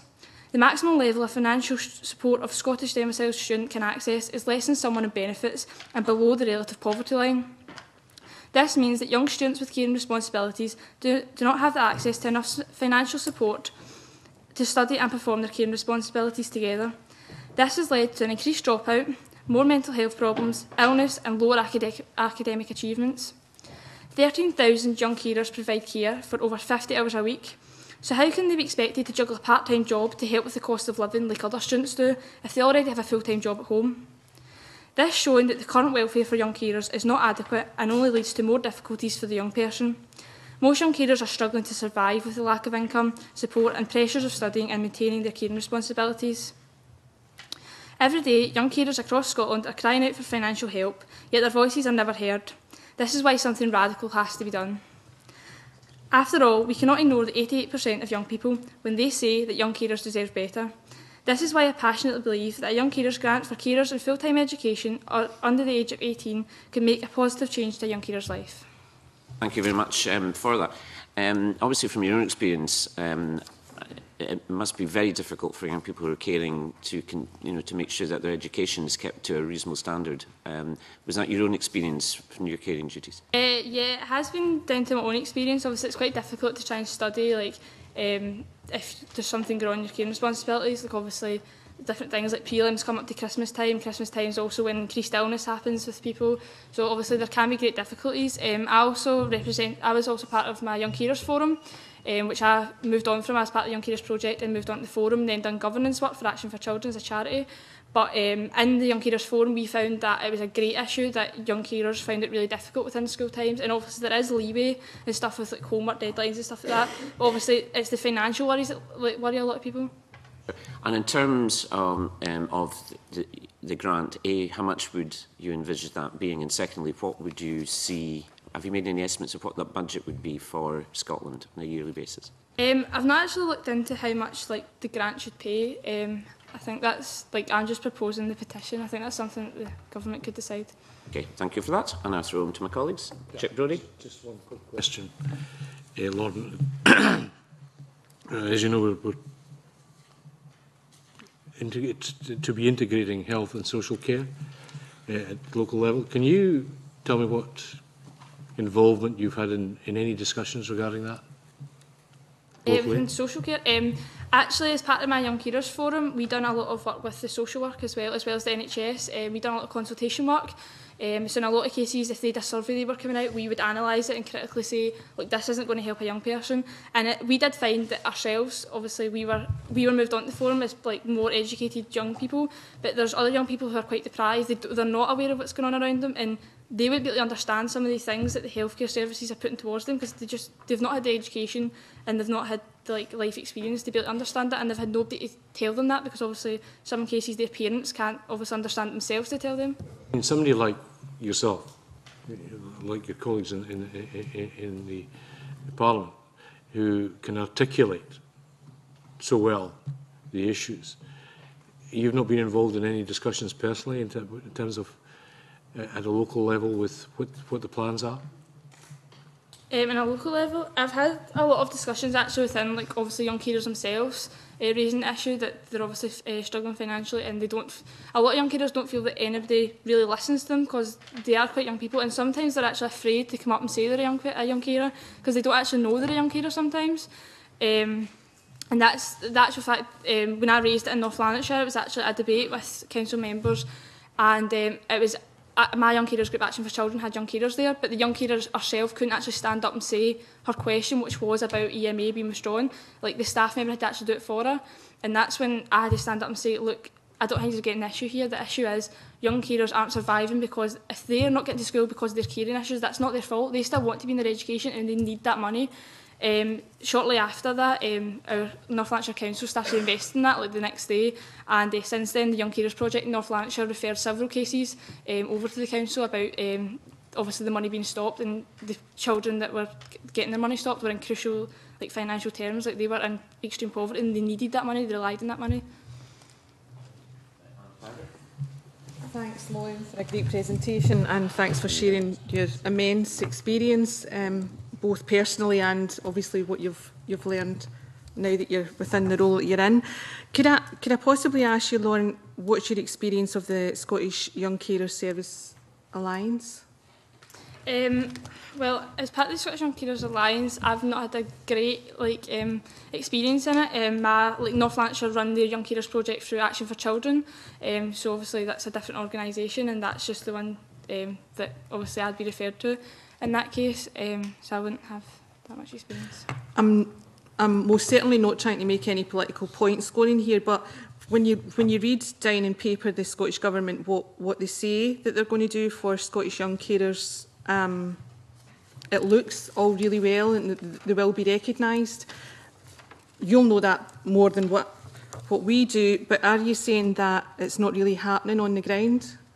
But what I'd say is, like, obviously the implementation of the Young Carers strategy was a good implementation at the time. I was part of some of the consultation works. They'd done it a lot at the Young Carers Festival that year. But I think as well, when I was there at the Young Carers Festival, I didn't have a clue what they were consulting me on. I didn't know this was going to go into a strategy. So I think it needs to be a bigger awareness. And I think now that 3 years into the strategy, it needs to be really assessed how effective it's been, because I think now it's came forward more that a lot more young carers are having a voice and they're saying, look, this isn't right. So I think it's about time that something else is done. Champion on that. You're a great ambassador for young carers. Thank you. Thank you for that. Other colleagues wish to ask a question?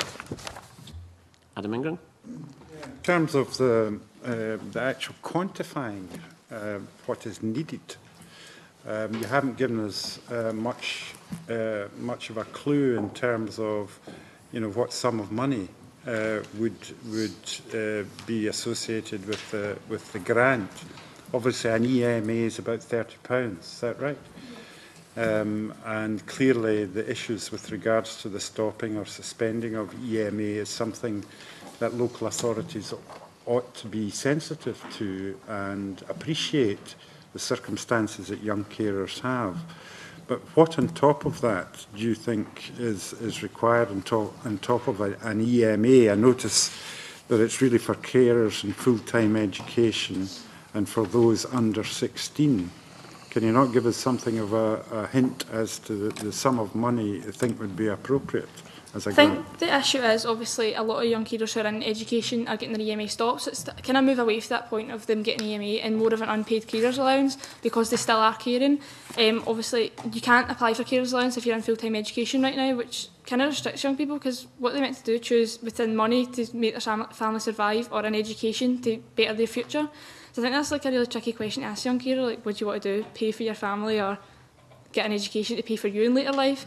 So I've not actually got a direct sum that I think they should be paid. I think that's up to to try and work out with the budget and stuff like that. But well, can I ask a question about how this would relate to the benefit system?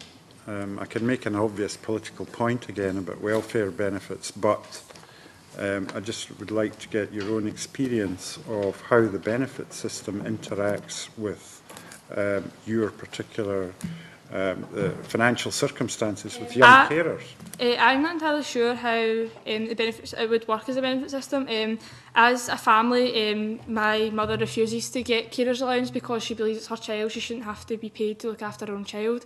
However, in some circumstances, obviously when it's a parent that's disabled, children just can't survive on the money that are getting in through benefits. You know what I mean? There needs to be something else there that supports young carers and allowing them to have an education, but also allowing them to be able to pay for their families and stuff like that, because most of their parents can't go out to work, or even if it's not their parent they're looking after, the parent is maybe having to not work because they have to look after the other person as well. I think it's a really diverse sort of issue, but yeah. Thank you for that. Thank you for that. Jackson Carlow. Thank you, Convener. My sister-in-law, Lauren, died at the age of 48 of cancer, breast cancer. She had 3 children, and the burden, I think, of care fell on a whole range of people, but particularly on one of her daughters, who I think, and you just alluded to it, stepped forward and out of a sense of love and duty as much as anything else. And I think one of the points that arises out of your petition, which maybe isn't broadly considered, is that younger people assisting in this way are potentially, on a voluntary basis, because it is a family member, potentially compromising their own future at a critical point in their life. And so I understand the issues raised in your petition and have a great deal of sympathy for them. Beyond, but I'm interested if you have views beyond sort of the financial support that your petition maybe seeks to secure. Are there other ways in which you think there should be a support beyond financial support for young people who find themselves in that particular position? I think it's really hard to say. The thing about Young Carers projects is almost every Young Carers project is run by a different authority. Like North Lanarkshire Young Carers are run by a different organisation from what South Lanarkshire Young Carers are. Some are run by the council, some aren't, some are run by external organisations. So I think it's really hard to put a point across like this is what else needs to happen. I think actually a lot more consultation needs to be done with these young people, because a lot of young people don't know where they're meant to go, where they're meant to say their voice, and this is why, like, obviously I represent a lot of young carers in my constituency, and this is why I put it across, because a lot of them have found that a big issue. So in fact there is a hugely variable standard of approach based on different local authorities. Would you welcome some kind of more proactively designed national approach to these issues rather than the variable one? Obviously, I think it is a national issue that young carers obviously help the country hugely. So I think it is about time like Scotland stands up and says like they actually support young carers, because a lot of young carers feel a bit invisible, a bit excluded from the society, because one, a lot of people don't understand what they're going through. A lot of people will go, what's a young carer? And I think that itself, like them having to explain why they do that for their family in itself is a big thing for a young carer. Never mind having to deal with like not knowing who to share their issues with, not knowing how they're meant to get financial support, and yeah. Thank you for that. I'm now moving over to questions, same procedure as before. So what I'll do is take as many as I can, and at the end of the questions I'll ask Lauren if you could briefly sum up and try and answer some of the points that have been raised. Same procedure as before. If you can raise your hand and introduce yourself when you get the mic. Don't start speaking until you got the mic. So there's two people just at the back there. Thank you. If you just stand up and introduce yourself. Ashley O'Connor-Hanlon for MSYP for Aberdeen Central. Do you not agree, as much as education is a factor, it's also the socialisation process? Because being a carer, we have, in my constituency, we have Aberdeen Voluntary Services, which is in control of the Young People's Project. And so by having a socialisation process, it does affect that. And so even young carers need to have that impact in society. Thank you. That's a good point. Thank you for that. And I think there was a person just behind Jess.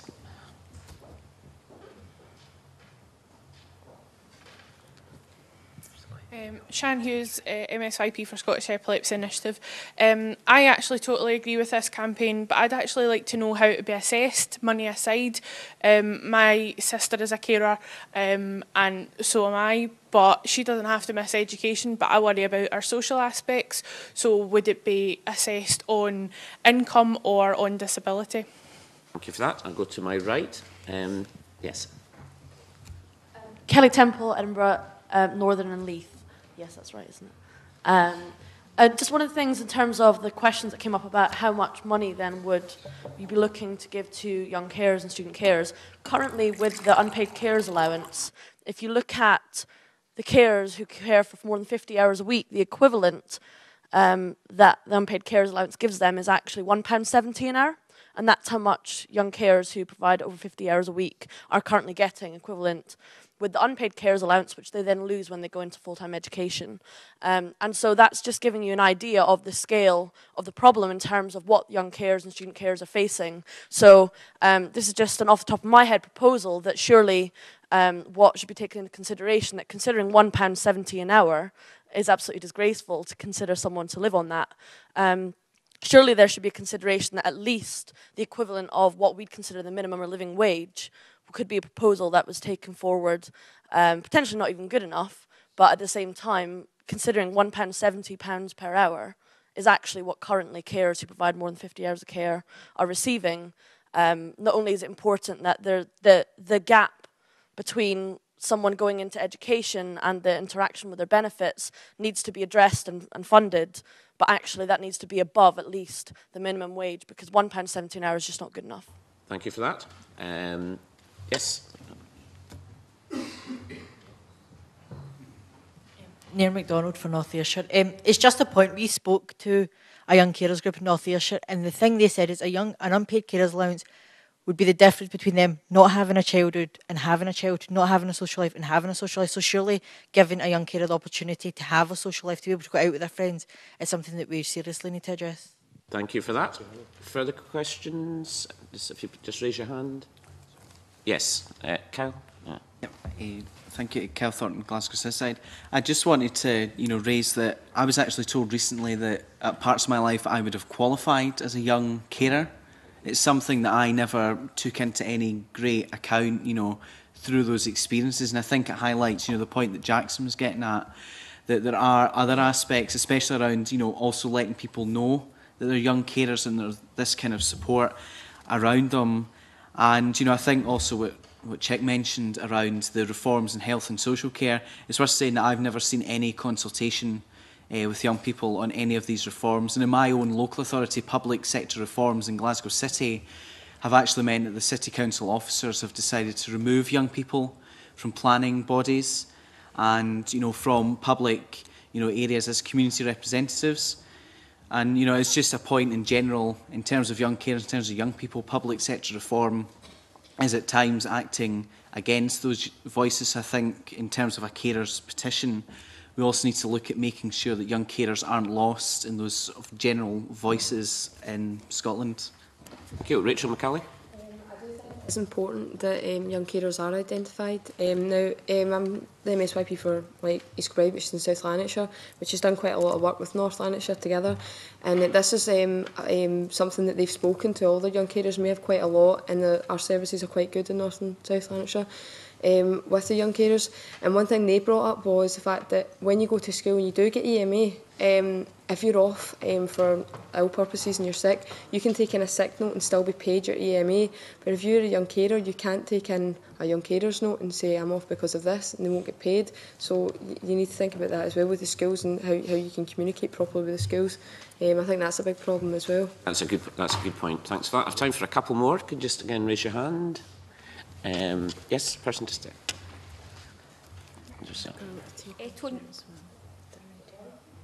Is that Emily? Is it on? Oh, sorry. It's just Tony Marie, North Lanarkshire. I'd like to make a point, Kyle Thorntons and the lady over there, to tie it in. Where is the line going to be drawn? Like, who is a supported carer and who is going to be a young carer, sorry? Who's going to be, how are you going to identify that? Because some of them are not being identified and they're not being given the recognition that they deserve. So we should see when that line is going to be drawn for it to be identified. Right. Thank you for that. Emily Shaw. MP for Shetland. I've actually just got a question kind of relating to the idea that not all young people are going to be in education. You know, as somebody who worked full time and is now a student, I just wondered what your proposal has kind of got to do with young people that are young carers and are maybe working part time, because if you're caring 50 hours a week, you obviously might not be able to hold down a full time job or actually even get a reasonable wage. It's kind of relevant to the last discussion, but I was just wondering what your thoughts were on that. Thank you. To Emily's point, it would also be for young carers under the age of 18, like obviously if they're in full-time education, or young carers under the age of 18, because obviously that is a great deal. Just to pick up on a few points like Kyle's, obviously I was a carer since I was 7, and I was picked up as a young carer when I was 13 in high school, and that was mainly just due to the point of the Young Carers project I was in had a very high initiative in going to schools and seeking out the young carers, doing presentations to every single first year shock ed class when they came into first year, and that's because of the actual organisation itself. That's not because of a government policy that says we must identify every young carer, because I think it is vital to identify every young carer as soon as possible. Like for instance, my primary school teachers knew, my doctors knew, the social work, everybody knew, but nobody could link together like, this is a young person, this is a disabled brother, she must do something. Like nobody could link that together.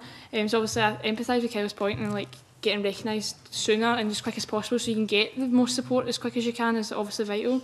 Just to pick up on Nairn's and Ashley's point as well, social inclusion is a huge part about being a young carer. A lot of young carers feel socially excluded, and that can also be due to financial worries. If their parents are relying on benefits, they don't have the money and they don't have the time to go out and get a job to be able to fund going out with their friends. Like obviously just actually allowing time away for the carer role to go out with their friends is hard enough without having to think of where am I going to find this money to go out with my friends as well.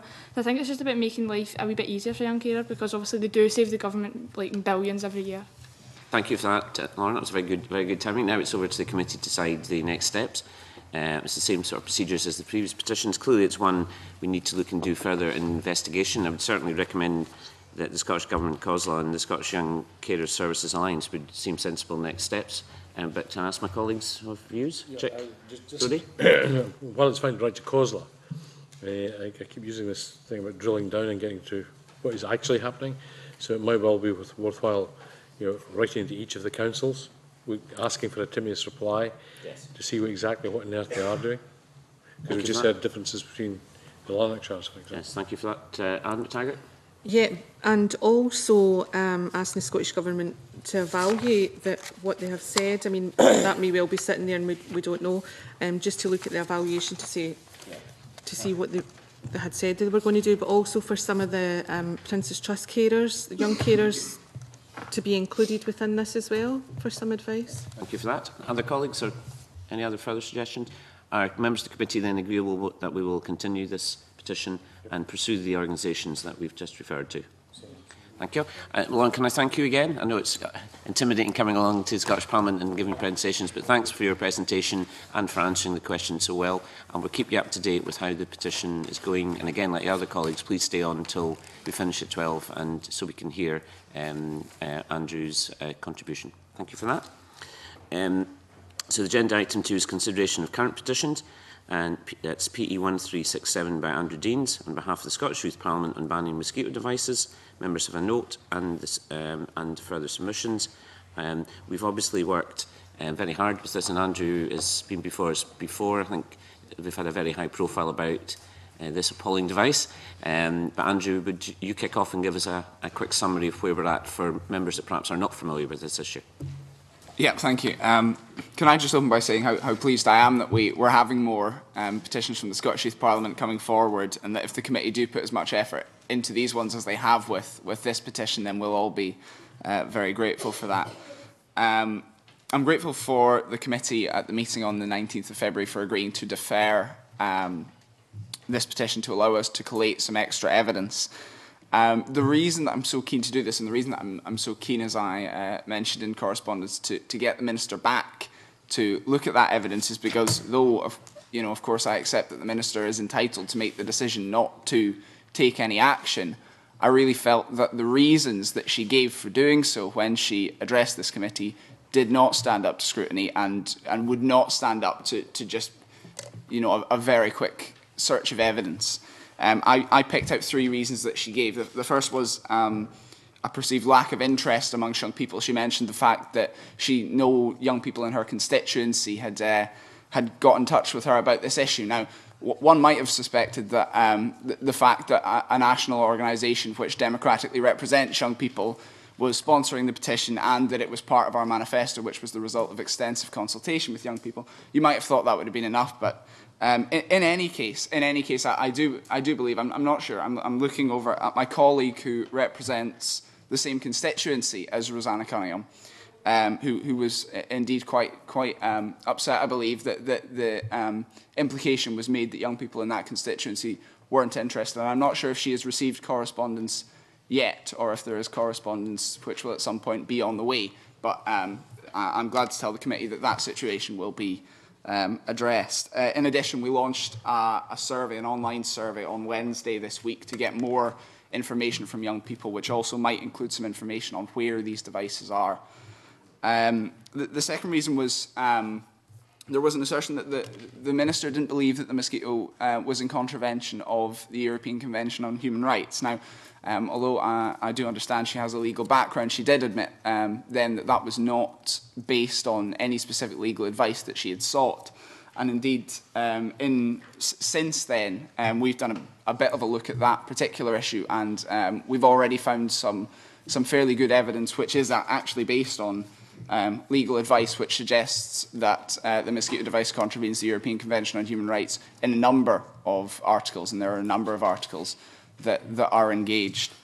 And third, there's this lack of evidence as to the number of devices. Now, we are trying to look into that now, although, as I'm sure the committee will appreciate, given that these devices aren't regulated in any way, that's a very difficult / impossible task for us to actually find out how many devices there are. I appreciated the suggestion I think Angus MacDonald made of asking the manufacturer, and I don't know if we've received any answer from them yet, but it would be helpful if the manufacturer would be able to give us an idea of how many devices were out there.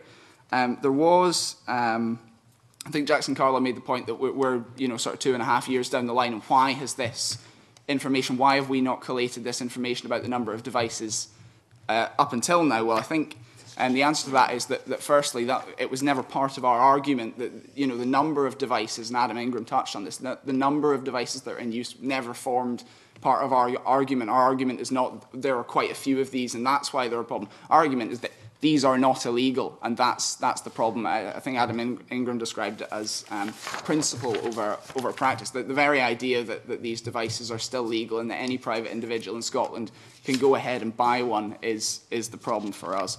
There was also, I'll preempt a question from Angus MacDonald on whether these have been withdrawn in any other European countries. The answer is, as far as I know, no, although in Belgium there was a resolution passed by the House in Belgium, is all I've got, in June 2008, which asked the government to take measures to prohibit the use of the Mosquito on Belgian soil. As far as I can tell, nothing came of that.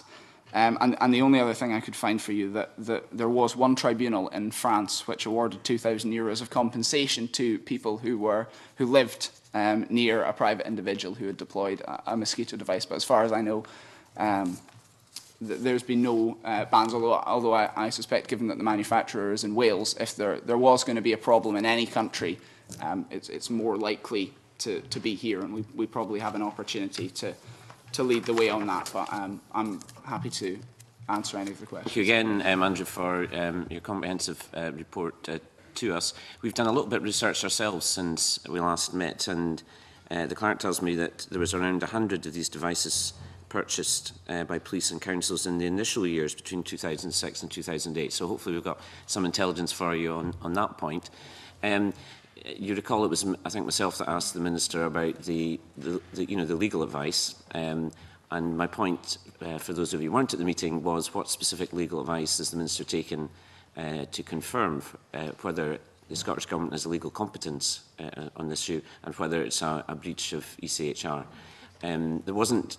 The answer was there wasn't any specific legal advice taken, so presumably it would be sensible for us to clarify, since then, has government sought specific legal advice? Because irrespective if a minister is a lawyer or not, there are specialist officials that need to consult in order to have a guidance on this.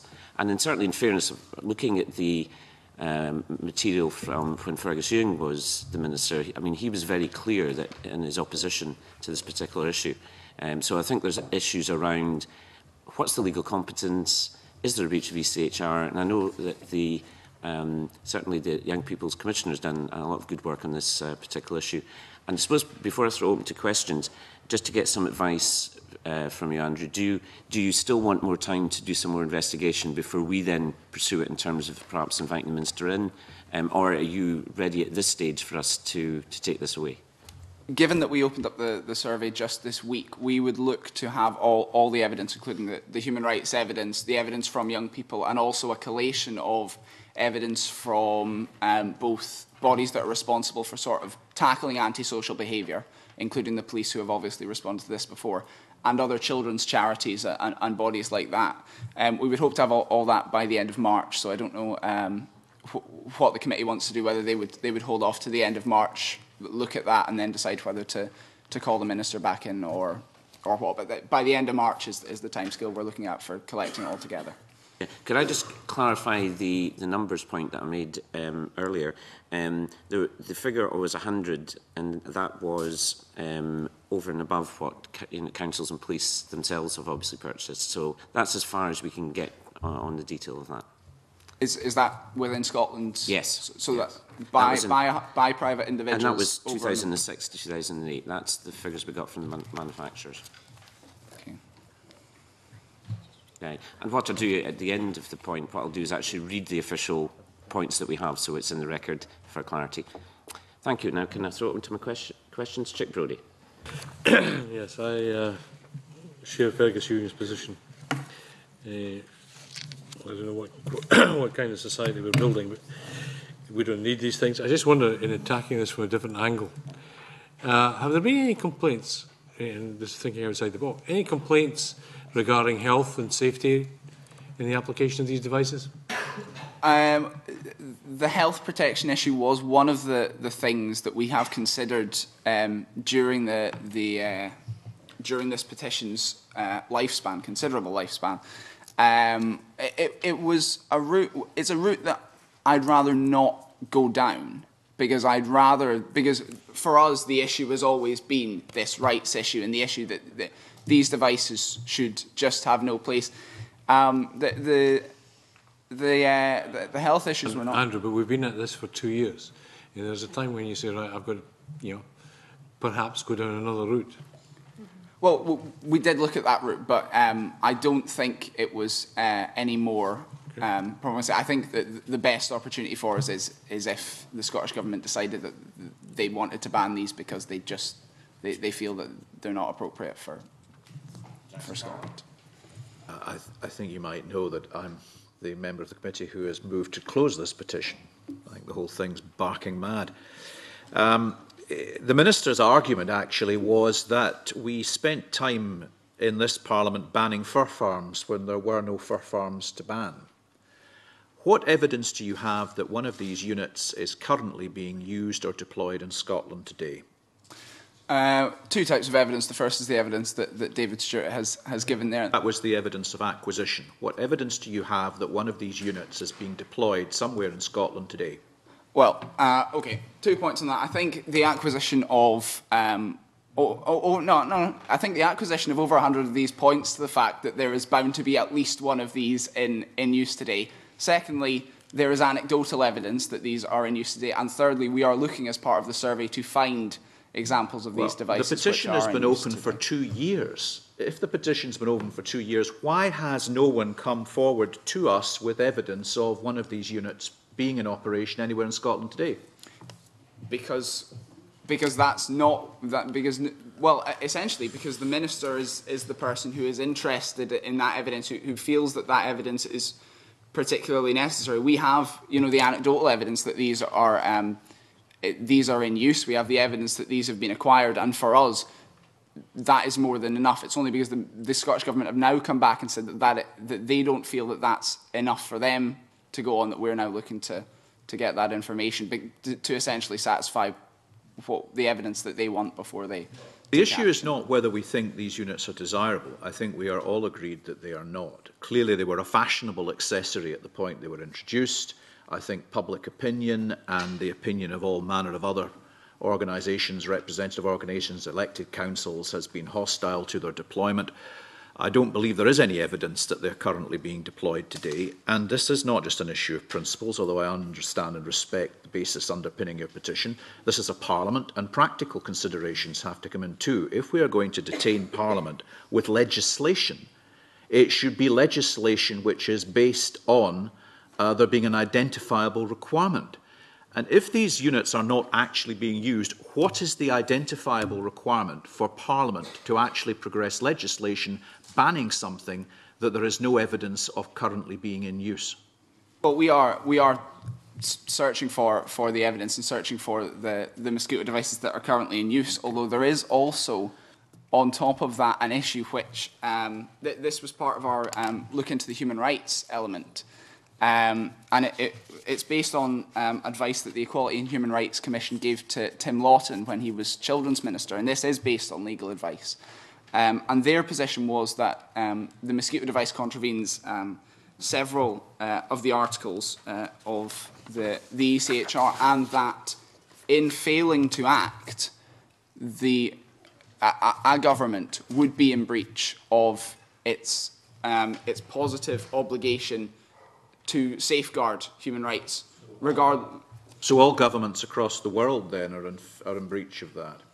Across the remit of the Council of Europe, the European Convention of Human Rights, yes.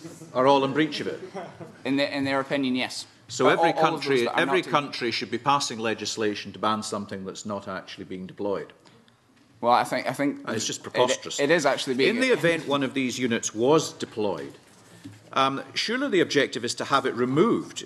Could not elected councillors, MSPs, MPs and other people, in the event that there was ever any evidence of one of these things being deployed, not on behalf of the community, effectively represent to whoever it was that was deploying it the need to have it removed? I mean, that is actually what councillors, MSPs and MPs do regularly with socially undesirable things which are available. Shopping centres that put golden balls gambling machines into the concourse, which young people who shouldn't be gambling have access to.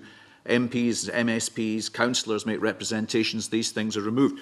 What is the requirement, the recourse for this Parliament to spend time passing legislation to actually ban this when there is no real evidence that it is a problem? Well, firstly, MSPs, MPs, councillors, they all should do that. They all absolutely should do that when they find a mosquito device. But I do feel, and also, as I'm keen to stress, we are looking for the evidence of these devices still being... I mean, you seem to phrase that these might be in operation as a hypothetical situation. You know, you're phrasing it as if there is. I think it's fairly clear from the evidence that we continually get from young people and the evidence that we have from combat and security systems that it's not a hypothetical situation. Well, where is it? Well, you're telling me now you have received evidence from young people of them being deployed. Where? Anecdotal evidence and evidence within... Anecdotal is not evidence, Andrew. You've just said to me that you have evidence from young people that they have been deployed. Where? Well, I mean...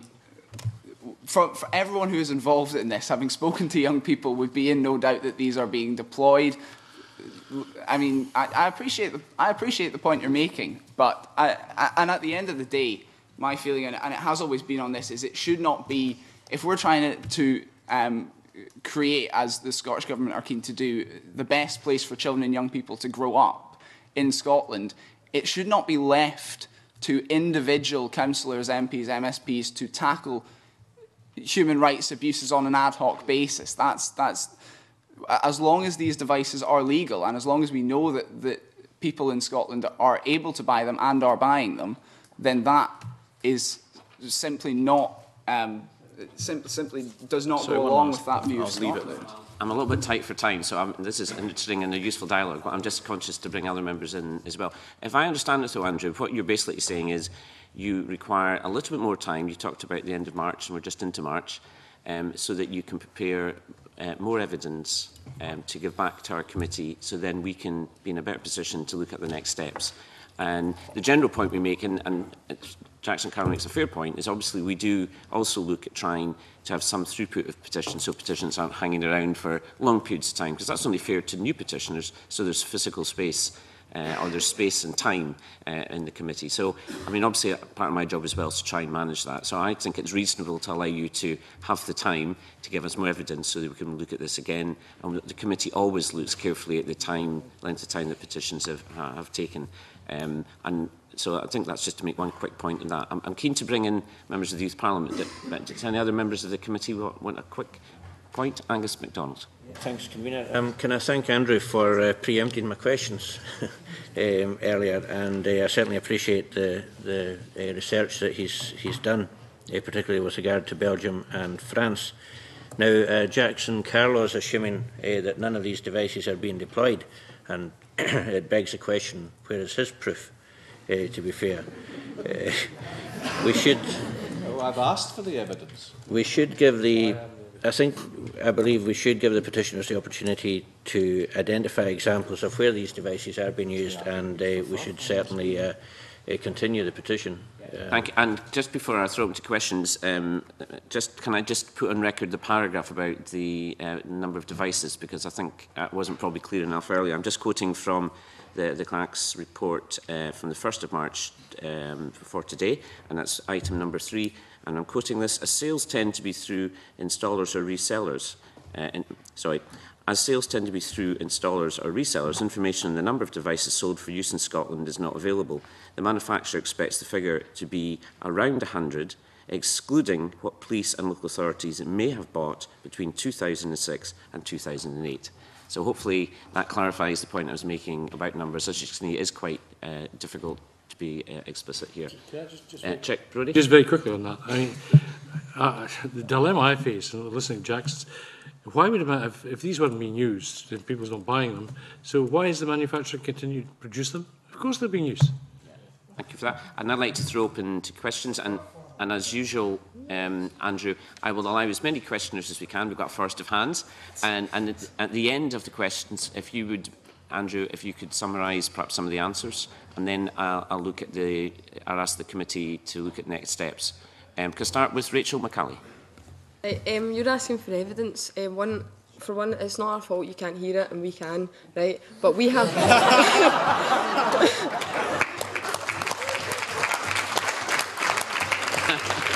In South Lanarkshire right now, what we know of, we actually have 3, of one of which we've heard ourselves, run down from our youth club, that actually, once it's put on at night, it doesn't go off until 7 o'clock in the morning.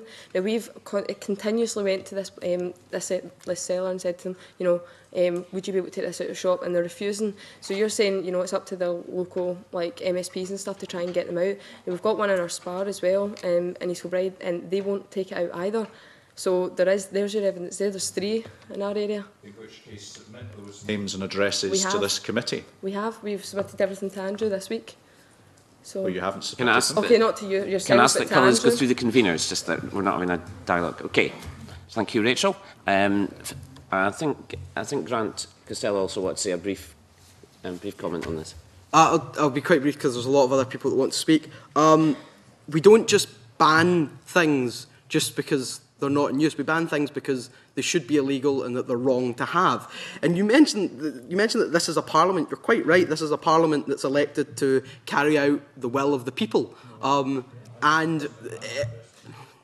Well, you take part in things that go ahead. This is a public petitions committee. We've submitted a public petition because we honestly believe that this should be changed. And you're saying you want the evidence. We'll present the evidence to you at the next committee, and hopefully you'll change your mind.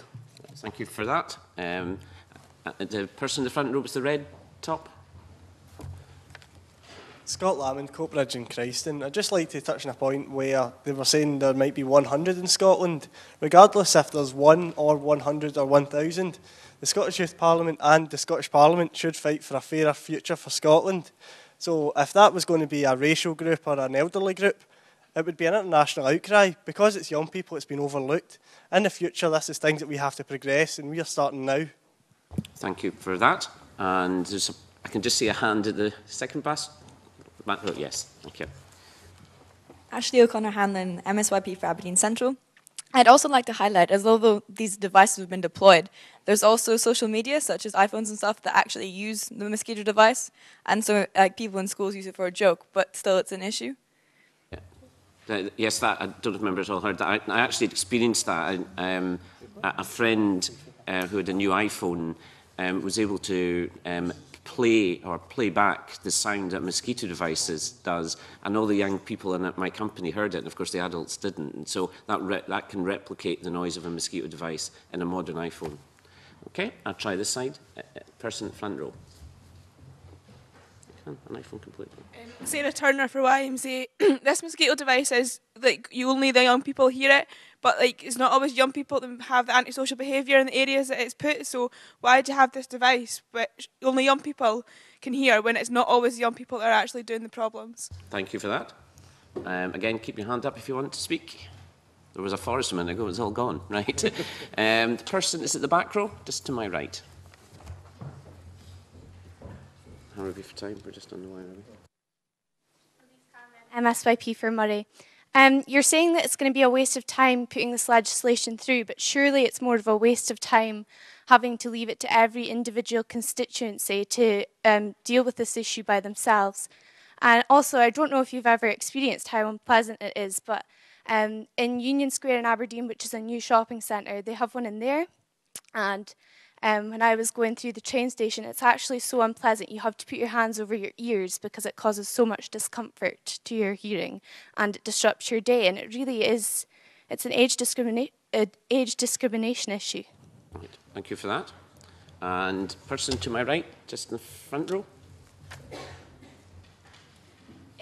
Tony Marie, North Lanarkshire. I think the point is it's not the fact that they're being deployed and then banning them like individually. I think it's prevention rather than intervention. So it's actually stopping it before it actually happens instead of acting then like individually. So I think there should be like that. For that. And there's a person in the very back row. Alex Fife, North East Fife. I'd like to know, is there any actually research out there done on the effect of these on crime rates in areas? Because I spoke to the local community police officer when I was researching this, and he'd said he could see it as an effective deterrent to crime, and in an area where it's high among young people at the age where most crimes are committed, he could see it as an effective deterrent. Is there any research out there that suggests otherwise? Right, thank you for that. I have time for a couple more points, so keep your hand up if you wish to speak. There's a person in the back row there. Jonathan Ainsley, MSYP for South Perthshire and Kinross. I represent the same constituency as Rosanna Cunningham, and I was incredibly disappointed to learn that she didn't think that this was an issue of concern for the young people in her constituency.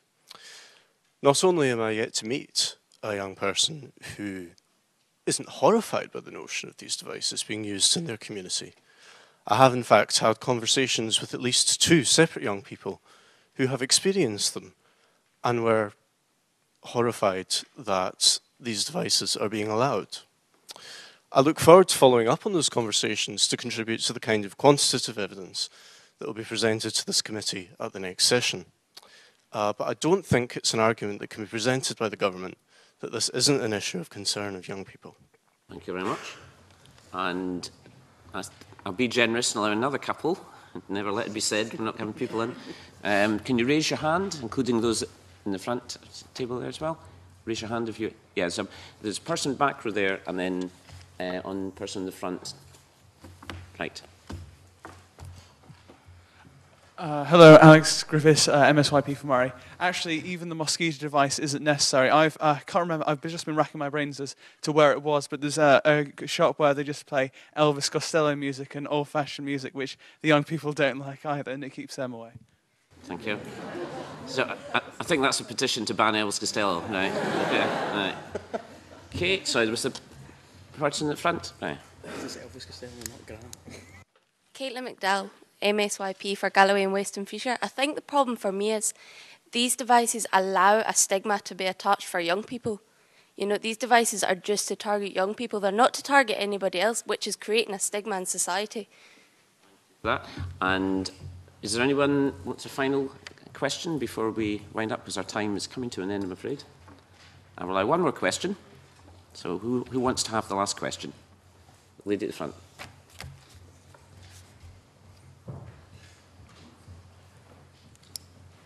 Kelly Temple, Edinburgh, Northern Leith.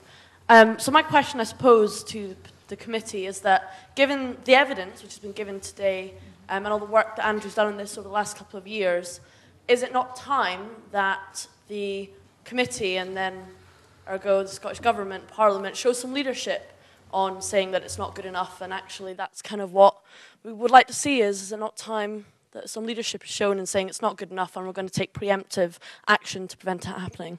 Thank you for that. That's a good point to end our final question. Andrew, would you like to do a very quick summing up of some of the questions? Yeah. Try and answer some of the questions there. Very quickly, I actually think that the committee, in its various forms of the years, has shown very good leadership on this issue in taking it forward, and I'm very grateful to them. Obviously, I'm pleased that we're already getting evidence in from young people of the existence and location of operating Mosquito devices, which I assume is coming through the survey. So the survey is doing its job already, and hopefully we'll be in a position to present more evidence on that front. In terms of, the other point I want to address is in terms of evidence that they work to effectively reduce crime. I suppose 2 things on that. Firstly, the evidence that they work appears to all be just anecdotally of people that own it. The evidence that they don't work, well, we've heard during the lifespan of this petition from the Scottish Police Federation and ACPOS that they don't think that they work. They think that they move a problem on, and actually that it's at odds with what the police actually want to be doing in tackling antisocial behaviour. That will, of course, also form part of the evidence. As a final point, that there is more evidence coming, and I would appreciate when it comes, if we got the opportunity to get the Minister back and just talk to that evidence. Well, thank you for that. I think it certainly would make sense for us to continue this until we get the evidence that you are looking at, and that was the point that Jackson Carroll made quite fairly, I think. So my view is we should certainly continue this to get the evidence, then we can look at this again in full, and there will be the option, if the committee agrees, obviously, to invite the Minister. Chip Brodie, did you wish to? No. Jackson Carlow? Convener, in order that we can expedite matters, I would be grateful if, when the evidence is received by the clerks, the committee write to the individuals who are named as operating these units to confirm whether in fact that is the case.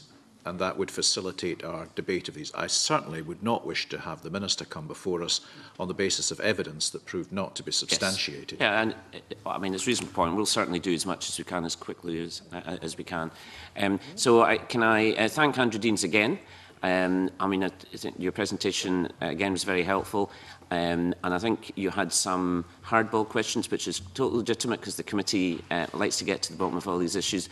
And I'm sure you'd be glad to know that we've treated all petitioners exactly the same way we treat any other petitioners for any ordinary meeting. So I think that's a good positive thing, that you've all of you have answered the questions extremely well, sometimes in the heat of fire as well, but nevertheless that's the way these things work in the Parliament. So can I finally just thank all of you for coming along today. I think it's been an excellent meeting. I've certainly enjoyed it. I hope you have. We will hopefully I'm sure we will do this again in perhaps another year's time. But I'm certainly very keen to have another function like this. So thank you very much for coming along. I understand that you are sitting throughout the day and on Saturday. I think Jack McConnell and Nicola Sturgeon, I think, is also speaking to you. So enjoy the rest of the proceedings. And you know, I think you're an excellent organisation. And I'll formally close the meeting, but at that point I would like Grant to say a couple of words. And I could ask committee members to stay for 1 minute because there'll be some photos that we need to get of the committee. So I'll formally close our proceedings, just for the record, and I'll ask Grant to say a couple of words.